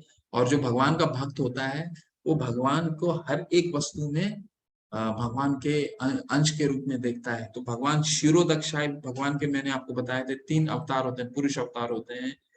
कारणोदक्षाय विष्णु अपने आप को एक्सपैंड करते हैं गर्भोदक्षाय विष्णु के रूप में। गर्भोदक्षाय विष्णु अपने अपने आप को एक्सपैंड करते हैं तीसरी बार क्षीरोदक्षाय विष्णु के रूप में। वो कहाँ जाते हैं? क्षीरोदक्षाय विष्णु जो है वो एक एक कण में चले जाते हैं। तो भगवान वो कह रहे हैं कि तुमको संकेत मात्र मैंने दिया है, लेकिन मैं तो हर एक कण में हूँ, हर एक छोटे से छोटे कंकड़ में भी मैं हूँ। ठीक है।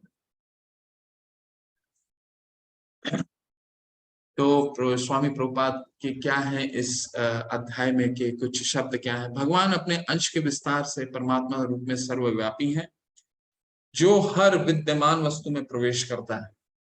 तो भगवान अपने शिरोदक्षाई विष्णु के रूप में हर एक अंश, हर एक कण कण में चले जाते हैं।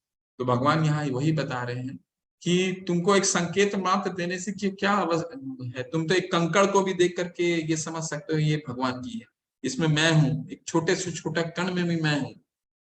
अतः शुद्ध भक्त पूर्ण भक्ति में कृष्ण भावना मृत में अपने मन को एकाग्र करते हैं, अतएव वे नित्य दिव्य पद में स्थित रहते हैं। इस अध्याय के श्लोक संख्या 8 से लेकर के 11 तक कृष्ण की भक्ति तथा पूजा का स्पष्ट संकेत है। तो आप लोग जो भी पीडीएफ मिलता है आपके पास भगवत गीता यथारूप है, तो ये 4 जो श्लोक हैं वो दोबारा अध्ययन कीजिए।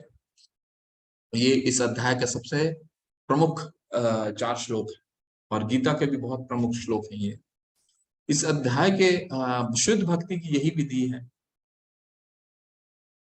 इस अध्याय में इसकी भली भांति व्याख्या की गई है कि मनुष्य भगवान की संगति में किस प्रकार चरम भक्ति सिद्धि प्राप्त कर सकता है। तो चरम भक्ति और सिद्धि हम कैसे प्राप्त कर सकते हैं?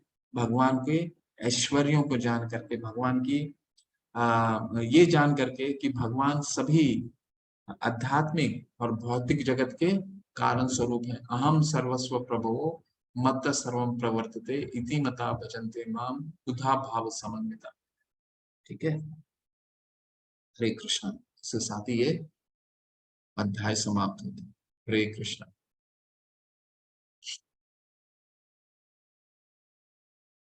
ये समरी है, कल हम लोग देखेंगे।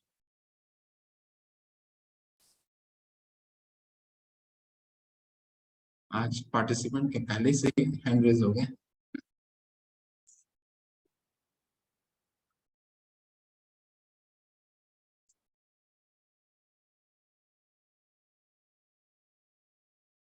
जी डॉक्टर माता जी।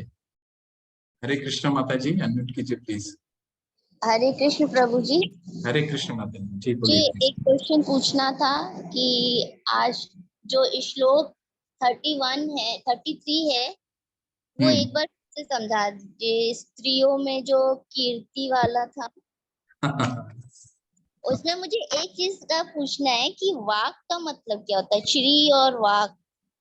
अच्छा बताता हूँ। वाक मतलब होता है बोलना।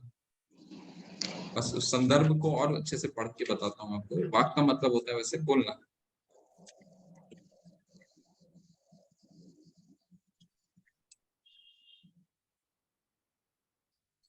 तो स्त्रियों को तो सबसे ज्यादा इसीलिए मतलब वो कहा जाता है कि उनमें बहुत ज्यादा बोलने की वो होती है।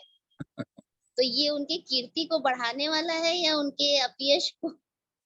नहीं माता जी, कीर्ति बढ़ाने वाला है, क्योंकि जो वाक होता है उनसे कितने लोग मधुर। कहते हैं कि हमेशा इस मतलब बोलते रहने से। नहीं नहीं माता जी, भगवान तो कह रहे हैं उनकी, वो तो हम जैसे लोग कहते हैं ना, वो तो हमारा, भगवान की बात सुनिए, वो तो कह रहे हैं कि जो माताओं की वाक होती है, जो बोलने की वो मधुरता होता है, वो जो वो ऐश्वर्य है, वो उस ऐश्वर्य को मेरा रूप जानो, वो उसको सुन करके तुम मेरा उन पे चिंतन कर सकते हो, ऐसा कह रहे हैं। ये ऐश्वर्य है, माताओं की ये ऐश्वर्य है, वाक, बोलने की शक्ति। अच्छा अच्छा। और जी श्री जी। मतलब धन।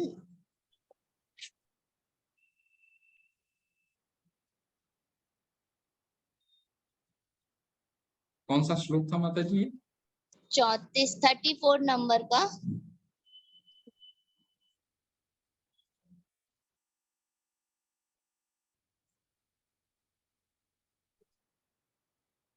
हाँ हाँ, श्री मतलब श्री मतलब लकी, लकी जिसको बोलते हैं ना, शुभ, शुभ, शुभ, शुभ का संकेत जो लेके आती हैं माताएं, जो किसी भी जगह जो लक का और शुभ का जो संकेत देती हैं, वो जो ऐश्वर्य हैं, वो सिर्फ वो भगवान का ऐश्वर्य के रूप में जानने का प्रयास कीजिए। अच्छा, ठीक है, धन्यवाद धन्यवाद। हरे कृष्ण माता।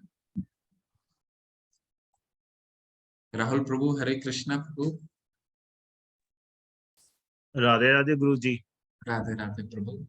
और गुरु जी, मेरे एक घनिष्ठ मित्र हैं सौरभ गुप्ता जी। जी उन्होंने मुझे आपसे ये पूछने को कहा है कि अगर प्रभु के सामने, भगवान के सामने अगर हमें आंसू आते हैं, ठीक है, उनसे बात करते हुए, उनको देखते हुए एंड करते हुए, तो इसका मतलब हम अपने अंदर का अभिमान और जो क्रोध है वो हमारा हम वो पी रहे हैं, या हम उनकी भक्ति में लीन हो चुके हैं क्या? यानी कि लिटरली अगर मैं अपनी बात करूं, मैं जब भी भगवान के सामने जाता हूं, मैं उनका होके रह जाता हूँ। मैं उनसे बात करने की कोशिश करता हूँ, उनसे अपने क्वेश्चंस पूछने की, पुट अप करने की कोशिश, और आंखों में से आंसू लिटरली आ ही जाते हैं।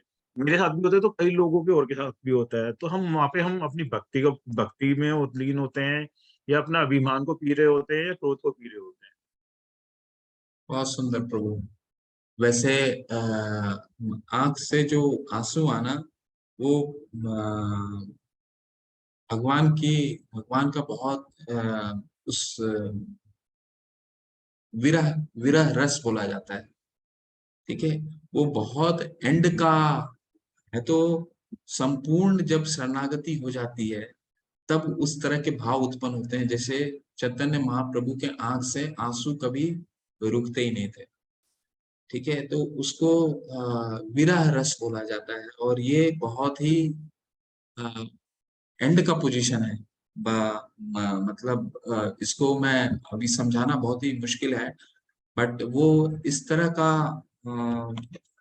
भक्ति में प्रभु अ, बहुत तरह के, जब भगवान के प्रति शरणागति हो जाता है, तो बहुत तरह के शरीर में इंडिकेशंस आते हैं, जैसे अ, रोंगटे का खड़ा होना, आंखों से आंसू आना, खुद ही हंसने लग जाना। लोग बोलेंगे कि ये पागल है, लेकिन वो भगवान का एक भक्त का जो पूर्ण शरणागति हो गया है उसका। तो ये तो जो आपने इंडिकेशन दिया है, ये बहुत अ, पूर्ण शरणागति का लक्षण है। परंतु ये कभी कभी हमारा ये जो आंख के आंसू, माया देवी जो होते हैं, बहुत स्ट्रांग है। वो भी इसका रूप लेकर के आ जाती हैं जब हम शुरुआत करते हैं भक्ति में। वो किस तरह से रूप लेके आती हैं, जैसा आपने एक संकेत दिया, हमारा अहंकार कम होता है, हमारा क्रोध जाता है, और हम अपने आप को उनके सामने तुच्छ तुच्छ समझने लग जाते हैं। तो उस समय के भी इस तरह के इंडिकेशन आते हैं, आंखों से आंसू आना, ये शुरुआती दौर के भी इंडिकेशन है। लेकिन ये माया देवी आती है, माया देवी बहुत स्ट्रांग है, बहुत शुरू में लगता है हमें कि जो आंख से आंसू आ रहे हैं वो भगवान की भक्ति है, परंतु उसके लिए वो रस प्राप्त करना अपने आप में वो भक्त का चरम लक्ष्य होता है। परंतु वो तो शायद ही किसी को होता है। चैतन्य महाप्रभु का क्या था प्रभु, एक थोड़ा सा आपको और बता देता हूँ। भगवान को ढूंढने के लिए जब वो संन्यास ले उन्होंने ग्रहण कर लिया था, पुरी चले गए थे, तो भगवान को ढूंढने के लिए बीच मध्य सागर में डुबकी लगा लिया उन्होंने, और बीच मध्य सागर में डुबकी लगा लिया, और फिर बहुत देर तक वो नहीं मिले। ठीक है, तो एक मछुआरा बहुत देर, सब बहुत चिंतित हो गए कि लग रहा है अब तो महाप्रभु अपनी लीला समाप्त कर दिए। तो एक मछुआरा को जाल में बहुत बड़ा चीज मिला, उसको खींच के लेके आया था, तो वो महाप्रभु निकले थे। तो महाप्रभु उस समय क्या स्थिति थी कि उनके जो हड्डी होते हैं, हड्डी से उनके जो मांस होते हैं वो छोड़ चुका था, परंतु उनके हृदय से हरे कृष्ण महामंत्र का जाप आ रहा था। ठीक है, तो वो विरह का रस था, वो उस तरह का रस था जो शरीर भी छोड़ चुके थे, इसके बावजूद वो रस में थे। और फिर जब उनके सामने एक भक्त आता है और हरे कृष्ण का महामंत्र करता है, तो उस समय तत्काल फिर वो खड़े हो जाते हैं। तो वो तो एक बहुत ही एक आपको थोड़ी सी लीला सुनाया मैंने आपको महाप्रभु का, परंतु ये जो है आपने जो इंडिकेशन दिया है इस सबके आते हैं, लेकिन ये इसको एक माया का रूप समझिएगा। और आपने सही इंडिकेट किया है कि ये कभी-कभी क्रोध, अहंकार और हमने अपने जीवन में क्या-क्या कभी-कभी हमने गलती बहुत सारी की होती है ना, वो भी भगवान के सामने स्मरण आने लग जाता है। तो ये सब चीजों को समझने का प्रयास कीजिए, इसको इस तरह से समझिए। जी प्रभु, और कुछ पूछना चाहते हैं? आप अनम्यूट कर सकते हैं राहुल प्रभु। धन्यवाद गुरुजी, आपने बहुत अच्छे से समझाया मुझे। धन्यवाद। हरे कृष्ण। हरे कृष्ण। रिया माता जी, हरे कृष्ण माता जी, अनम्यूट कीजिए प्लीज। हरे कृष्णा हरे कृष्ण। प्रभु जी। कल तो मेरा अनम्यूट नहीं हो रहा था, इसलिए मैं बोल ही नहीं पाई। ओह अच्छा अच्छा अच्छा अच्छा। जी माता बोलिए प्लीज, तो कल का भी प्रश्न कीजिए, आज का भी प्रश्न कीजिए। हाँ, तो मैं माला तो कर रही हूँ, पर क्या है ना कि कभी कभी वो डबल, शायद मुझे ऐसा लगता है कि वो डबल हो रहा है। मतलब एक ही माला शायद 2 बार भी हो रहा है, तो वो ठीक है ना? मतलब कुछ प्रॉब्लम तो नहीं होगा उससे? मुझे थोड़ा समझाइए माता जी, डबल कैसे आप बोलना चाह रही मतलब हैं? जैसे एक माला छोड़ना, मतलब जब मैं जपा करती हूँ तो एक एक मतलब माला छोड़ के फिर करना होता है। तो कभी ऐसा हो, मतलब मुझे लगता है कि वो डबल कर रही हूँ मैं, मतलब वो छोड़ना भूल जाती हूँ। नहीं नहीं, कोई प्रॉब्लम नहीं है, आप कर सकते हैं। बट वो कब होता है माता जी, मैं बताता हूँ। जब हमारा ध्यान थोड़ा भटकता है तब इस तरह का होता है। तो वैसे कोई प्रॉब्लम नहीं है, आप डबल कर सकते हैं, कम नहीं करना, ज्यादा करना है। परंतु थोड़ा फोकस रखेंगे तो इस तरह का नहीं होगा, बट कर सकते, कोई प्रॉब्लम नहीं है इसमें। बट उसमें हमेशा अपना सुबह करेंगे तो इस तरह का नहीं होता है। कभी हम दूसरा दूसरा काम करते रहते हैं, शाम साथ को। में माला करते रहते हैं ना माता जी, तो इस तरह का कभी कभी हो जाता है कि एक पूरी डबल कर दिया हमने, है ना। और एक प्रश्न था कि बहुत जन हरे कृष्ण बोलते हैं और बहुत जन राधे राधे, तो इसका मतलब क्या है? मतलब ऐसे क्यों बोलते हैं लोग? नहीं नहीं माता जी, कोई इसमें गलत नहीं है बोलने का। राधे राधे एक्चुअली वृंदावन के जो रहते हैं, वासी हैं, वो वो समझते हैं बिना राधा रानी के आशीर्वाद से हम भगवान को प्राप्ति नहीं कर सकते हैं। ठीक है, और हरे कृष्णा भी वही है माता जी, हरे कृष्णा में भी हम वही कहते हैं। पहले कृष्ण से पहले हम किसका नाम लेते हैं? राधा रानी का नाम लेते हैं। राधा कौन है? हरे।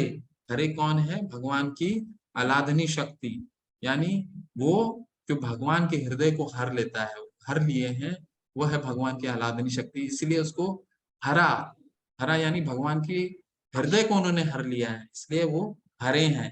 तो राधे राधे और हरे कृष्णा में कोई फर्क नहीं है। तो राधे राधे वृंदावन में जो वास करते हैं उस साइड के जो हैं, वो राधे राधे बोलते हैं। और ऐसे हरे कृष्ण महामंत्र में तो हरे कृष्ण, दोनों में कोई फर्क नहीं है माता जी। हम राधा रानी के आशीर्वाद से ही भगवान को प्रसाद प्राप्त कर सकते हैं, क्योंकि राधा रानी भक्ति की अधिष्ठाता है, वही इसको कंट्रोल करते हैं। भगवान के पास जाएगा तो भगवान के पास अगर हम जाएंगे तो भक्ति नहीं देंगे, राधा रानी के अप्रूवल चाहिए हमको, भक्ति करिए भगवान का। है ना, ठीक है, तो इसको ऐसे ठीक है। समझ। धन्यवाद, धन्यवाद प्रभु जी।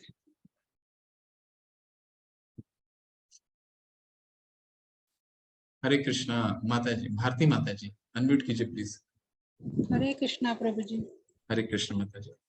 प्रभु जी, मेरा सवाल ये है कि जैसे हम जीवन में हमसे कुछ गलतियां हुई हैं, मतलब मेरे जीवन में, तो प्रभु जी उनका कैसे हम वो कर सकते हैं कि बस एक एक एक काम करना है हमें, और कुछ नहीं करना है, ज्यादा कुछ मत सोचिए।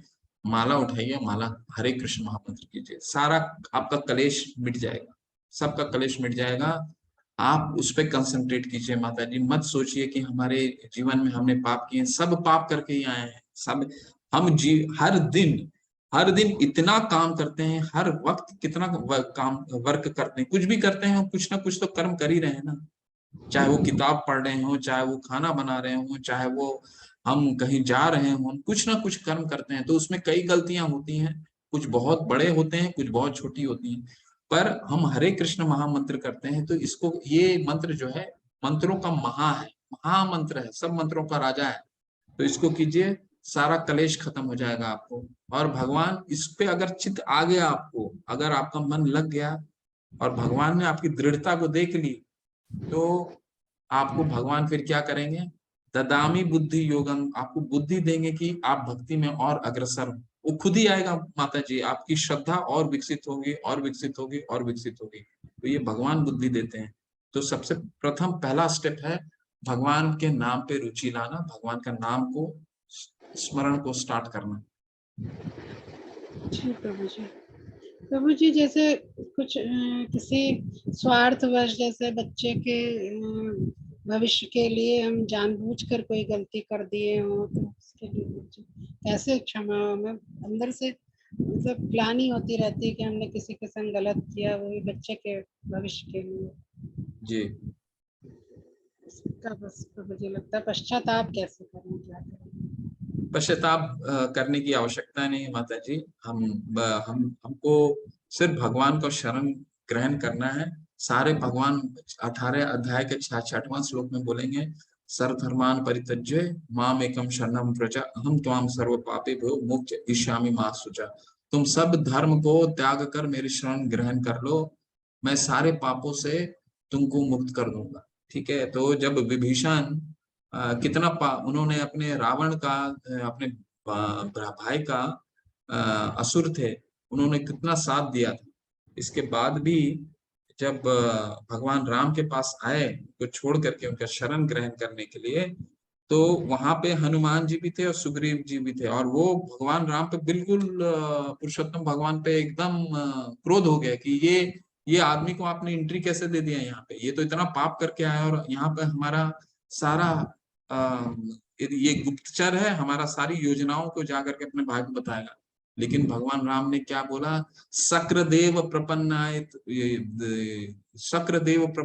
प्रपन्नाय तवास्मिति तु याचते अभयम सर्वभूतेभ्यो ददा अध्यम सर्वभूतेभ्यो, यानी शक्रदेव प्रपन्नाय, जो मेरे एक बार मेरे शरण ग्रहण कर लेता है और मेरे शरण में आकर के कहता है कि प्रभु मैं आपका हूं, तो उसका सारा जीवन का, सभी जीवन, यही जीवन नहीं, आगे आने वाले जितने जीवन है, सबका जीवन मेरी रिस्पॉन्सिबिलिटी है, मेरी अकाउंटेबिलिटी है। ठीक है। तो हमें सिर्फ भगवान के नाम पे अपना रुचि उत्पन्न करना है माता जी। और आपको इतना मत चिंता कीजिए कि मैंने क्या स्वार्थ किया, क्योंकि हम सब स्वार्थी हैं अपने भौतिक जगत में, हम सब स्वार्थ से कार्य कर रहे हैं। आप तो माता हैं, तो बच्चों के प्रति के जो स्वार्थ है वो तो बहुत कभी कभी वो तो सही भी रहता है, परंतु हम ऐसे कई घृणित कार्य करते हैं जो सिर्फ अपने लिए सोचते हैं। तो इसकी आप इनसे अगर मुक्त होना है तो भगवान के नाम पे रुचि विकसित करनी होगी। माला शुरू कीजिए माता जी, और कुछ नहीं। जी प्रभु जी। प्रभु जी बहुत अच्छा समझाते हैं प्रभु जी, धन्यवाद। हरे कृष्ण, हरे कृष्ण। अनुपमा राजपूत माता जी, हरे कृष्ण माता। हरे कृष्ण प्रभु जी, आवाज आ रही है मेरी? जी जी बिल्कुल आ रही है, बोलिए बोलिए माता जी। ये मुझे क्वेश्चन करना था कि हम अगर दीक्षा लिए बगैर जाप माला करते हैं, क्या प्रभु की प्राप्ति के लिए हमें दीक्षा लेनी जरूरी होती है, कोई से भी संप्रदाय से? देखिए, जप करने के लिए दीक्षा की आवश्यकता नहीं, जी जी पहला। ठीक है, कोई जी नियम की आवश्यकता नहीं, जी पहला। ये क्लियर हो गया आपको, क्योंकि ये शास्त्र में लिखा है। और जी ये जी शास्त्र, ये किसने लिखा है? भगवान स्वयं ने बताया है शिक्षाष्टकम के पहले श्लोक में, दूसरे में, कि ये जो नाम नामकारी बहुधा निज सर्व शक्ति तत्र अर्पिता नियमते स्मरणे न काला। तो भगवान ने बोल दिया है कि मेरा भगवान का स्मरण करने के लिए कोई नियमते स्मरणे न काला, कोई नियम नहीं है। आप ले सकते हैं, दीक्षा का कोई रिक्वायरमेंट नहीं, परंतु दीक्षा का रिक्वायरमेंट क्या है? हम जब अपने भक्ति जीवन, आध्यात्मिक जीवन को डेवलप करना चाहते हैं, अग्रसर करना चाहते हैं, तो हमें किसी गुरु का शरण लेने की आवश्यकता पड़ती है। गुरु के शरण लेने से क्या होता है माता जी? हम अपने आप को फिर गिरने नहीं देते, क्योंकि हम दीक्षा होता है क्या? पहला हरिनाम दीक्षा होता है। हरिनाम दीक्षा जो इस्कॉन का मैं बता रहा हूँ, इस्कॉन में हरिनाम दीक्षा होता है, ब्राह्मण दीक्षा होता है, फिर गायत्री दीक्षा होता है। तो जो हरिनाम दीक्षा है, उसमें गुरु क्या करते हैं? आपको माला देते हैं, वो जिसमें आप माला कर सकते हैं, तुलसी माला देते हैं, बोलते हैं ये 4 नियमों का पालन दृढ़ता से करो, 16 माला का जप करो, शास्त्रों का अध्ययन करो। ठीक है, ये करने से तो हम क्या करते हैं? हम गुरु को कमिट करते हैं कि जी गुरु जी, जी प्रभु, ये मैं करूंगा। और जब हम किसी को कमिट कर देते हैं, तो क्या होता है? हम उसको फिर हमारा गिरने का चांसेस नहीं रहता है। हम जब कमिट, दीक्षा का क्या मतलब है? कमिटमेंट। तो जी वो जी हम कमिट कर दिए, तो हमारा पतन का चांसेस नहीं होता। लेकिन हम नॉस बिना दीक्षा लिए कर रहे हैं, कर सकते हैं, कोई भगवान उसमें कोई ये नहीं है, शरणागति के लिए दीक्षा की आवश्यकता नहीं है। परंतु हमारा पतन कभी भी किन्हीं कारणों से हो सकता है, क्योंकि हम किसी चीज से बंधे नहीं है ना, कोई कमिटमेंट से बंधे नहीं है ना। जी ठीक है ना? तो जी ये दीक्षा का और दीक्षा और नहीं दीक्षा का ये डिफरेंस है मतलब। प्रभु जी, आप जैसे जानते हैं सारी चीजें, जैसे मतलब मैं और जाप भी करती हूँ राधा वल्लभ श्री हरिवंश हरिवंश संप्रदाय का। तो मेरे को ना मतलब स्थिरता नहीं है मेरे भजन में ना, मतलब वो नहीं आ पा रहा। मैं सारी चीजें करती हूँ, सब कुछ करना है, सारी चीजें हैं मेरे अंदर, पर एक स्थिरता नहीं आ पा रही भजन में। आप क्या मंत्र का जाप करते हैं माता? जी राधा वल्लभ श्री हरिवंश, प्रेमानंद जी महाराज जी का। हम्म, ठीक है, वो माला कीजिए माता, कोई उसमें ये नहीं है। आप एक से जुड़े हुए हैं। जी मैं आपसे प्रार्थना करता हूँ कि इस जी मंत्र को अपने जीवन में जोड़िए। ये जी मंत्र बहुत ही प्रैक्टिकल है, जी जी व्यवहारिक है, बहुत जी सरल है करना। क्या करना है हमें? हरे कृष्णा कृष्णा कृष्णा हरे हरे, हरे राम राम राम हरे हरे। इस मंत्र जी को जोड़िए अपने जीवन से, और इसका निरंतर कीर्तन थोड़ा कीजिए। ठीक है, आप जी जी देखेंगे धीरे धीरे स्थिरता क्यों नहीं आ रही है माता जी? उसका सिर्फ एक ही कारण हो सकता है, एक ही कारण हो नहीं सकता, एक ही कारण है कि हमारा नाम में रुचि नहीं आ रहा। और नाम और भगवान में कोई भिन्नता नहीं है। नाम जो हम लेते हैं हरे कृष्णा, हम्म, तो हम भगवान को अपने जीवा पे बुलाते हैं, भगवान हमारे जीवा पे आते हैं। ठीक है, तो अगर वो श्रद्धा हो गया हमारा, तो वो हमारे जीवा पे भगवान आते हैं। तो नाम में हमारी रुचि अगर नहीं होती है, तभी हमारी स्थिरता होती है, और अस्थिरता का कोई और कारण नहीं हो सकता। तो आप जो मंत्र करते हैं करिए माता जी, उसमें मेरा कोई वो नहीं है। आप कर सकते, करिए। परंतु इस मंत्र को जोड़िए जीवन में, और इसको 6 महीना निरंतर कीजिए, निरंतर जी कीजिए। 1 माला कीजिए, 2 माला कीजिए, 3 माला कीजिए, जितनी आपकी श्रद्धा आपको अलाउ करता है आप कीजिए। और आप अपने आप को डिफरेंस देखेंगे। ये मेरा पर्सनल एक्सपीरियंस है और कई लाखों डिवोटी का एक्सपीरियंस है। निश्चित रूप से होगा, इसमें कोई डाउट ही नहीं है, कोई शक ही नहीं। जी, धन्यवाद गुरुजी। हरे कृष्ण।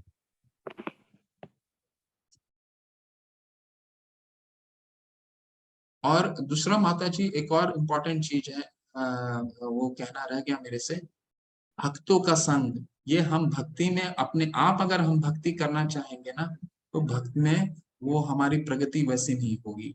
तो भक्तों के संग में अगर हम रहते हैं तो हमारी प्रगति बहुत जल्दी होती है और स्थिरता भी आती है भक्तों में।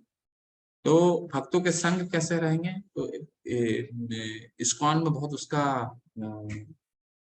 बहुत स्ट्रक्चर्ड वे है। ये लेवल 1 है, इसके बाद लेवल 2 है। लेवल 2 में हमारा भक्ति वृक्षा आता है। भक्ति वृक्षा में हम भक्तों के साथ मिलकर के पढ़ते हैं,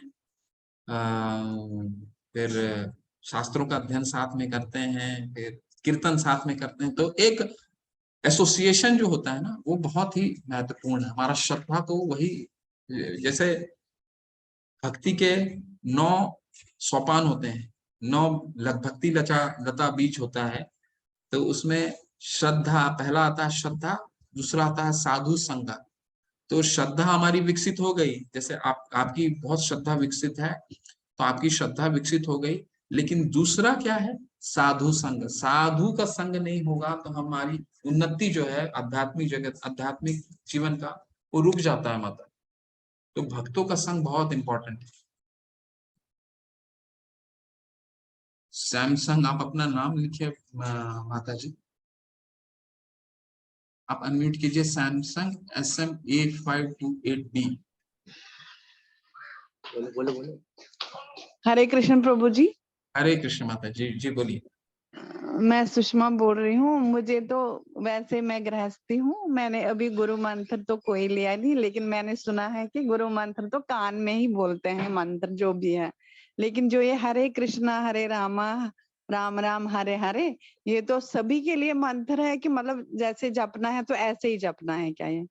ऐसे ही जपना माता जी, ये महामंत्र है। गुरु भी आपके कान में यही मंत्र बोलेंगे, हरे कृष्णा हरे कृष्णा।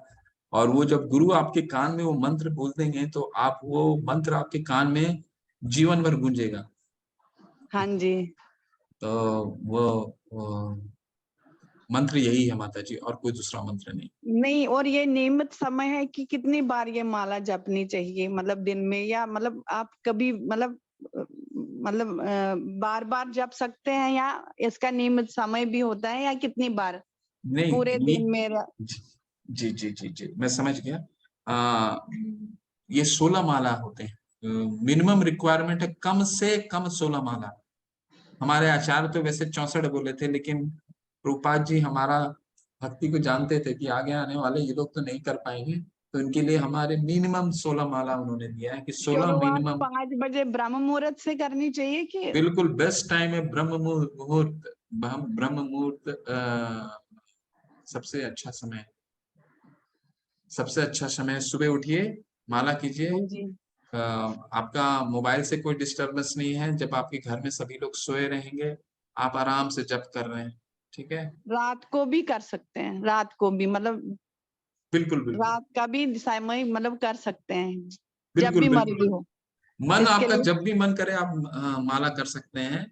परंतु जो इफेक्टिव होता है वो सुबह का माला बहुत इफेक्टिव होता है, परंतु आप कभी भी कर सकते हैं, रात को सोने से पहले भी कर सकते धन्यवाद प्रभु जी। हैं। हरे कृष्ण। हरे ज्योत्सना कृष्ण। माता जी, हरे कृष्णा। अनम्यूट कीजिए माता जी। आपको अनम्यूट करता है ना जी, अनम्यूट कीजिए माता। हरे कृष्ण प्रभु जी। हरे कृष्णा माता जी। जी बोलिए प्लीज। एक क्वेश्चन था कि मेरा सुबह उठने के बाद में मैं पहले जप करता हूँ तो आरती के लिए देरी हो जाता है। आरती करती हूँ तो जप करने के लिए मतलब 6 बज जाता है। तो मैं कौन सा काम पहले करूँ? आरती कहाँ, मंगल आरती करते हैं माता जी? हाँ, सुबह बाल गोपाल को सुलाता हूँ तो रात को तो उनको उठा के फिर राधा कृष्ण जी है उनको मुंह धुला के फिर मंगला आरती के लिए आरती करती हूँ। हाँ। तो उसको मैं मतलब आरती करती हूँ तो जप करने के लिए लेट हो जाता है। क्यों ना सुबह उठ के पहले हम स्नान आदि करके घर का थोड़ा सफाई करके करती हूँ तो थोड़ा लेट हो जाता है मंत्र करने के लिए। और अगर मंत्र पहले करती हूँ तो जपा करती हूँ तो फिर आरती लेट हो जाता है। तो क्या करूँ, कौन सा काम पहले करूँ? आरती पहले कीजिए। पहले आरती करूँ? पहले बिल्कुल आरती संपन्न कीजिए। भगवान हाँ। की आरती पहले होनी चाहिए, फिर भगवान हाँ। का जप। एकदम हाँ। नियमित, एकदम हाँ। नियमित, उसमें बिल्कुल डिस्टर्ब मत कीजिए। सबसे पहले अपने आप को स्वच्छ कीजिए, नहाइए धोइए हाँ। और अपना हाँ, हम आरती। मंदिर हाँ, को सब काम साफ करके। सफाई कीजिए।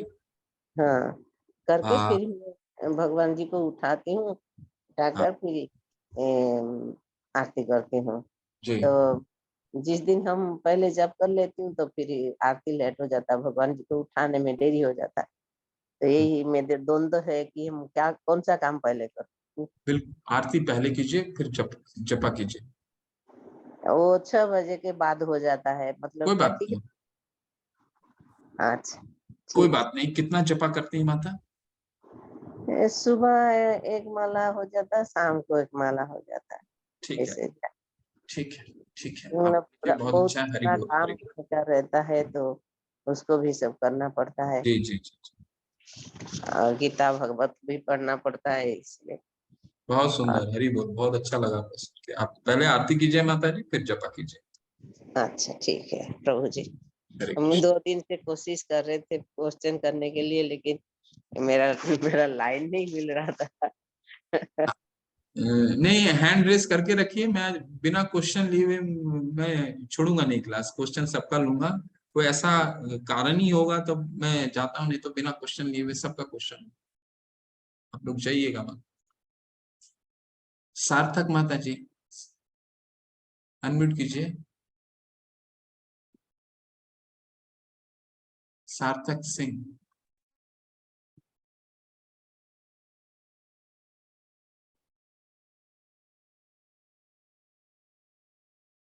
अनम्यूट कीजिए प्लीज। हरे कृष्णा प्रभु जी। हरे कृष्ण माता जी। एकादशी महोत्सव की शुभकामनाएं प्रभु जी। बहुत बहुत आपको शुभकामनाएं माता जी। हाँ आज आपने प्रभु जी, माला मेरा किया एक, ही नहीं? हाँ जी, जी किया चलिए। सुबह। हाँ, बहुत सुंदर, हाँ बहुत जी, हाँ सुंदर। जी।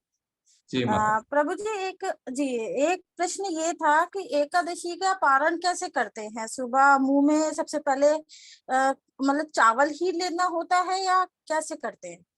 हाँ, तो माता जी, हर एकादशी के दिन आप एक नोट कर मैं बता देता हूँ अभी वैसे तो। लेकिन और एकादशी के बारे में जानना है तो हमारे टेम्पल के चैतन्य कथादास प्रभु का बहुत अच्छा लेक्चर आता है हर एकादशी के दिन 7 बजे सुबह वो लेते हैं। तो आपके ग्रुप में लिंक आ जाएगा। जब भी आपको और जानना है विस्तार से तो वो आप क्लास कीजिएगा। पर आपका ये क्वेश्चन का जवाब मैं दे देता हूँ कि पारण कैसे करना है। आप जिस चीज से उपवास किए हैं, मान लीजिए आपने अनाज को छोड़ा है और फल ग्रहण कर रहे हैं, ठीक है, सिर्फ फल किए आपने ग्रहण करा है, तो आपका आपका पारण अनाज से होना चाहिए। ठीक है। आपने फल छोड़ दिया है, कुछ भी नहीं खाया, आप सिर्फ जल ग्रहण कर रहे हैं, तो आपका पारण फल से होना चाहिए। आपने जल छोड़ दिया है और बिना जल के आपने उपवास किया है, निर्जल किया है, तो आपका उपवास टूटना चाहिए, पारण होना चाहिए जल चलिए। से। जी जी। ठीक है। तो आप जिस ठीक है। चीज को छोड़ करके उपवास करती हैं उस चीज से पारण कीजिए। और पारण का टाइम होता है उससे पहले कीजिए, नहीं तो पूरा हमारा एकादशी का व्रत का लाभ नहीं मिलता। तो पारण से पहले कीजिए। ठीक है। जी जी प्रभु जी, एक क्वेश्चन ये था कि मसूर की दाल क्यों नहीं खाना चाहिए? छिलके माता वाली जी, या बिना छिलके वाली? हाँ, ये कल मैं बताता हूँ। मुझे इसका ज्ञान थोड़ा कम है, परंतु मसूर का दाल जहाँ तक मेरा थोड़ा सा ज्ञान जाता है, इसको तामसिक माना जाता है। अब क्यों तामसिक माना माना जाता है, ये मैं आपके प्रश्न का कल उत्तर दूंगा। ठीक है। तामसिक जो भी भोजन है उसे हम ग्रहण नहीं करते। जैसे आपको प्याज, लहसुन, ये भी तामसिक माना जाता है। और उसमें मसूर दाल आता है, फिर मशरूम आते हैं, कई तरह की चीजें आती हैं। तो ये तामसिक माना जाता है। परंतु आपका प्रश्न आप ठीक अच्छा प्रश्न आपने किया है, कल आपको इसका उत्तर देता हूँ मसूर दाल का। जी प्रभु जी एक क्वेश्चन और था कि मैं जी। सेकंड लेवल के लिए जैसे लिंक खोल रही हूँ तो वो लिंक खुल नहीं रहा है, और क्योंकि मैंने ऑलरेडी फर्स्ट लेवल कंप्लीट कर चुकी हूँ अच्छा अच्छा इसलिए नहीं खुल रहा है। नहीं, मैंने लास्ट पे जो 35 बैच था उसमें मैंने फर्स्ट लेवल मेरा कंप्लीट हो चुका है, उसका अच्छा अच्छा सर्टिफिकेट भी है मेरे पास। अच्छा। तो मतलब इसलिए ये डाउनलोड मतलब ये ओपन नहीं हो रही है लिंक। लिंक तो हो जाना चाहिए माता जी। हाँ, कनक माता जी वो हैं। उसमें लॉगिन ही नहीं हो रहा है प्रभु जी। अच्छा जी जी ठीक है। उसमें आप प्रॉब्लम आ रही है, इसमें बोल रहे हैं यू आर ऑलरेडी एग्जिस्ट। अच्छा ठीक है, आपका मैं नंबर नोट करता हूँ, मैं कनक माता जी को दे देता हूँ। जी जी वो आपको आपके साथ कनेक्ट करेंगे। 1 मिनट रुकिए। जी जी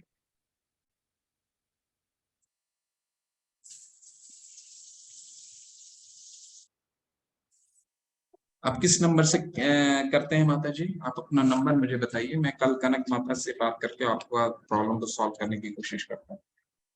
जी जी मेरा मैं जिस नंबर से कॉल, बट उसमें व्हाट्सएप कॉल ही लगेगा 9587 जी 9587 जी 17 हम्म।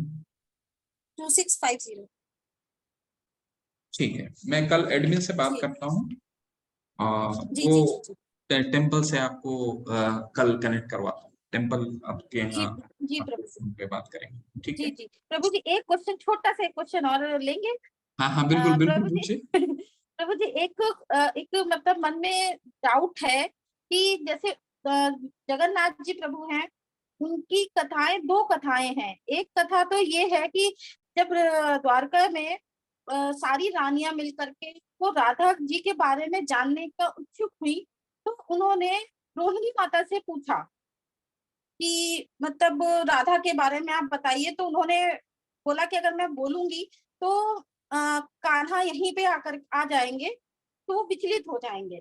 लेकिन जैसे उन्होंने सुनाना शुरू किया तो भगवान कृष्ण जी, सुभद्रा महारानी और बलदेव जी वहां पर आते हैं। जैसे वो राधा की बातें सुनते हैं, वो वहां पे आंखें उनकी बड़ी हो जाती हैं और वो वहीं पे पिघल जाते हैं। वहां से एक कथा तो ये है कि वो वहीं से वो जगन्नाथ जी बने। एक कथा है कि इंद्रुवन जो थे उन्होंने के पास विश्वकर्मा जी आए और उन्होंने जगन्नाथ जी की मूर्ति स्थापित करी और बनाया उसको। दो कथाएं हैं, तो उसमें थोड़ा डाउट है कि कौन सी हम कथा सही माने कि कौन सी है, क्योंकि दोनों दंत कथाएं हैं या ये रियल में ऐसा हुआ है। आपकी दूसरी कथा जो है वो सत्य कथा है, शास्त्र में उसी का वर्णन। इंद्रुवन। जी, जी इंद्रदुमन जो थे, जी इंद्रदुमन वाली कथा है, बहुत विस्तार से कथा है। आपको कल जी बताऊंगा जी अगर समय मिलेगा। ये पहला कथा मैंने सुना भी नहीं है और कहीं शास्त्रों में अभी तक पढ़ा भी नहीं। ठीक है, तो जी जी जो पहला जो है कथा, वो सत्य कथा है और उसको विस्तार से मैं आपको समझाऊंगा कि जगन्नाथ जी का कैसे आया। और उनका जो और हृदय है वो हृदय आज भी जीवित है। भगवान का है। भगवान का तो हृदय होता ही नहीं है माता जी। भगवान का तो वो जो शरीर है वो तो दिव्य है। जो हृदय है वही जी वो शरीर, और उसमें तो कोई फर्क ही नहीं, वो आध्यात्मिक है उनका शरीर। वो तो जी जी जब कहते हैं वो पतन जब शास्त्रों में आता है, जब ये प्रलय हो जाता है, तो सिर्फ जगन्नाथ जो उनकी जो लॉग था, जिस लॉग में वो जी जी कार्विंग हुआ है, वो जी लॉग जी जी तब का था जब प्रलय में भी वो लॉग नहीं, वो जो लकड़ी की लॉग थी वो प्रलय में भी नहीं डूबा था। वो उस लॉग से बना जी हुआ है जगन्नाथ भगवान। तो वो उनका तो कभी, वो तो उनकी वो आध्यात्मिक है, वो प्रलय में भी वही रहते हैं, जी जी जी जी है जी ना? प्रभु जी। नहीं तो उसमें जी प्रभु जी, क्योंकि एक्चुअली मेरी मम्मी ने एक बार बताया था कि अर्जुन जब भगवान जी को तीर लग गया था तो अर्जुन ने उनका दाह संस्कार करने के बाद उनका हृदय जो था वो जला नहीं था, तो वो उन्होंने प्रवाहित कर दिया था नदी में, ऐसा। ना, ना, जी ना। जी जी जी नहीं नहीं, ऐसा नहीं, ये कहीं कथा नहीं आता है। भगवान अपनी लीला समाप्त करते हैं, वो उनकी अलग तरह से लीला समाप्त होता है, और इस तरह का कहीं कथा नहीं है, ये सही कथा जी है। प्रभु जी, जी प्रभु जी। हरे कृष्णा प्रभु जी। हरे कृष्णा। दुष्यंत प्रभु, हरे कृष्णा। हरे कृष्णा हरे दुष्यंत कृष्णा प्रभु। प्रभु जी। हरे कृष्णा प्रभु। प्रभु जी, मैं कई दिनों से क्वेश्चन पूछने का बड़ा इच्छा हो रही थी। जी मैं क्या है कि मुझे खुद याद नहीं है, मैं महामृत्युंजय मंत्र का जाप कर रहा हूँ। कब से कर रहा हूँ, किसी से प्रभावित होके किया या ऐसा, मतलब मुझे खुद याद नहीं है मैं कब से कर रहा हूँ। और कई दफा मैं खुद आश्चर्यचकित रह जाता हूँ, हो जाता हूँ कि मुझे, जैसे मैं एक ग्रुप में हूँ ऑफिस में, उनसे बात कर रहा हूँ और तभी मुझे आभास होता है कि तभी भी इंटरनली वो जाप चल रहा है। कई बार मैं सोते सोते नींद खुलती है जी मंत्र के उच्चारण से, जी कि मेरी नींद खुलती है और तब पता मैं देखता हूँ आंखें खुलती हैं, तब नींद खुल के तब पता चलता है कि अभी भी जाप, मतलब ये हैबिट सिर्फ एक हैबिट है ये, मतलब मुझे, क्या मैं हैबिचुअल हो गया हूँ या मैं, मतलब खुद समझ, मतलब मेरी आपकी वॉइस क्लियर नहीं, पर प्रश्न मैं समझ गया आपका। दुष्यंत प्रभु, अगर मैं आपको प्रश्न को रिपीट करता हूँ, आप मृत्युंजय का जाप करते हैं, बहुत वर्षों से कर रहे हैं, और जी आपके मन में ये मंत्र हमेशा गूंजता है, और आप जब सोते भी हैं तब भी कहीं ना कहीं से वो मंत्र की ध्वनि आपको सुनाई पड़ती है, ये जी यही कहना चाह रहे हैं ना? जी जी प्रभु जी। और प्रभु जी, मतलब स्थिति ये है कि ऐसा नहीं है कि मैंने कोई और मंत्र का जाप करने की कोशिश नहीं की, मैं और भी मंत्र जाप, लेकिन मैं कब उस मंत्र से हटके महामृत्युंजय पे आ जाता हूँ मुझे खुद नहीं पता चलता है। बाद में ओके। ध्यान आता है थोड़ी देर बाद के, अरे मतलब फिर से महामृत्युंजय पे आ गया। जी, तो प्रश्न क्या है प्रभु, कि आपको ये स्मरण क्यों आता है, ऐसा ये प्रश्न करना पूछना चाह रहे हैं क्या? जी जी प्रभु जी। नहीं, ये बहुत सालों से कर रहे हैं ना आप, महामृत्युंजय का जाप बहुत वर्षों से कर रहे हैं, तो महामृत्युंजय का जाप जो आप कर रहे हैं, लेकिन महामृत्युंजय का जाप एक्चुअली ये जाप कर्म कांड का जाप मंत्र है। ये जाप एक्चुअली जी भौतिक उपलब्धियों भौतिक उपलब्धि के लिए है। महामृत्युंजय जाप बहुत अच्छा जाप है, आप जी करते हैं, बहुत अच्छी बात है। और ये आपके मन में आता है कि इतने वर्षों से कर रहे हैं ना, तो इसलिए आता है। ठीक है, तो इसमें और इसका कोई दूसरा कारण नहीं समझना चाहिए, परंतु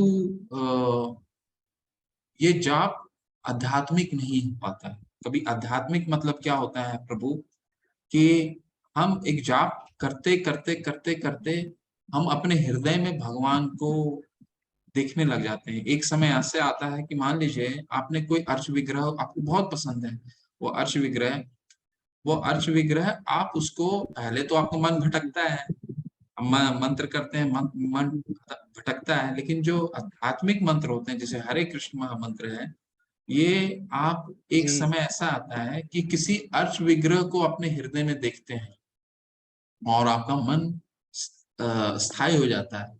तो आप जो मंत्र जी कर रहे हैं वो मंत्र कंटिन्यू कीजिए प्रभु, उसमें क्योंकि आपकी उसमें आसक्ति है। मंत्र कभी भी कोई गलत नहीं होता, मंत्र सभी बहुत शक्तिशाली हैं।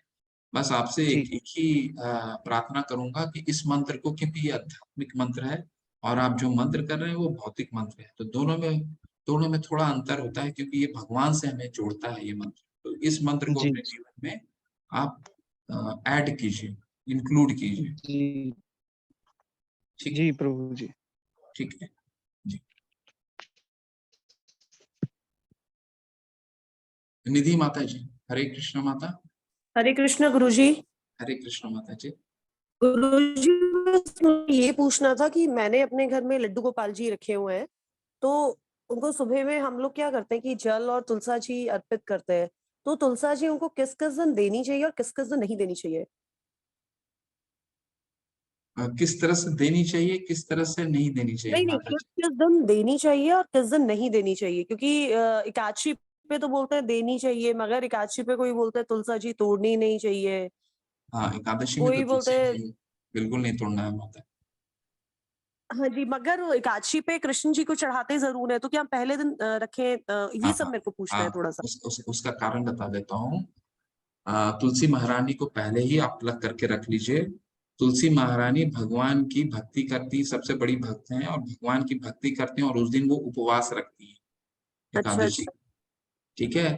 तो हम उपवास में उनको डिस्टर्ब नहीं करते। ठीक है? तो ये शास्त्रों में वर्णन है, पद्म पुराण में आता है कि हम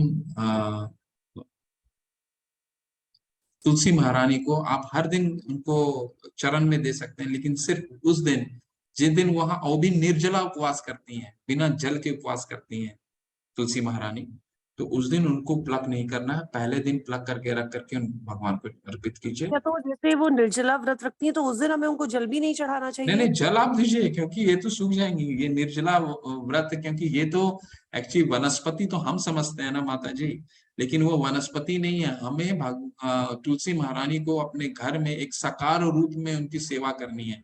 देखिए, भगवान की कई ऐसे चीजें हैं जो हमें प्रतीत होती है कि वो वनस्पति है, परंतु वो साकार रूप है। भगवान की वृंदा देवी है, हाँ वो जी, हाँ जी। साकार रूप है। इसलिए मैं पूछ रही हूँ कि फिर जैसे आप बता रहे हो निर्जला व्रत रखती हैं, तो हम उन्हें जल चढ़ाएँगे तो उनका व्रत में कुछ दिक्कत नहीं तो नहीं नहीं नहीं, होगी? आप जल चढ़ाएंगे तो गर्मी में वो सूख जाएंगे, आप जल बिल्कुल अर्पित कीजिए। वो अच्छा, अच्छा, निर्जला व्रत रखती हैं, अपनी आध्यात्मिक जगत में वो निर्जला व्रत रखती हैं, अच्छा, और अच्छा। हमें हमें उनको प्लक नहीं करना है उस दिन। अच्छा, ठीक है? और किसी ने मुझे ये भी बताया था कि एकादशी के जो नेक्स्ट डे होता है, द्वादशी मेरे ख्याल से उसको बोलते हैं हम लोग। द्वादशी, द्वादशी। हाँ जी, तो द्वादशी वाले दिन भी हमें तुलसा जी को नहीं तोड़ना चाहिए कृष्ण भगवान को चढ़ाने के लिए, ऐसा भी कुछ है हाँ क्या? हाँ हाँ हाँ, एक्चुअली द्वादशी में भी नहीं प्लक करते हैं। एकादशी और द्वादशी 2 दिन आप महारानी को प्लक मत कीजिए, ठीक है? क्योंकि 2 दूसरे दिन दिन। थकी रहती है, इसलिए दूसरे अच्छा, दिन भी सिर्फ हम प्लक यही मत। 2 दिन ना, और तो हम वो पूरा महीने हम लोग ले सकते हैं ना? बिल्कुल बिल्कुल, पूरा महीने तो उनको चरण उनको अर्पित अगर नहीं करेंगे तो महारानी आपसे नाराज हो जाएंगी, क्योंकि महारानी का है ही, तुलसी महारानी की वो चरण के लिए ही है, भगवान के लिए, तो उनको तो अच्छा, देना अच्छा, है। और इतवार को भी हम नहीं लेते हैं? किस दिन?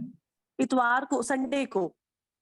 हाँ हाँ माता जी, संडे तो हमने अंग्रेजों ने बनाया ना, संडे मंडे ट्यूसडे, ऐसा थोड़ी शास्त्रों में संडे मंडे ट्यूसडे नहीं है माता जी, ये हमारी धारणा है। सिर्फ 2 दिन स्मरण रखिए, एकादशी और द्वादशी। इस दिन तुलसी महारानी को प्लक नहीं करना है, ठीक है? बाकी सारे दिन आपको उनको प्लग करके तो और संडे को सुबह हम चढ़ा सकते हैं भगवान कृष्ण बिल्कुल को। बिल्कुल बिल्कुल चढ़ा सकते हैं, बिल्कुल चढ़ा सकते ठीक है गुरुजी। हैं, ठीक है?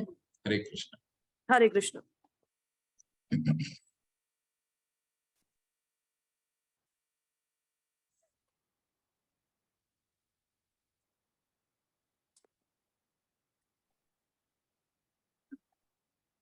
लीना शॉ माता जी कह रहे हैं, प्लीज रिपीट द मंत्र। ठीक है, और कोई प्रश्न है निधि माता जी? आपका हैंड रेज है? ठीक है, ठीक है, चलते हैं फिर। वांछा कल्पतरुभ्यश्च कृपा सिंधु एव च पतिता नाम पावने भयो वैष्णवे भयो नमो नमः। अनंत कोटि वैष्णव वृंद की जय, शिला प्रभुपाद की जय, नमाचार्य हरिदास ठाकुर की जय। हरे कृष्ण।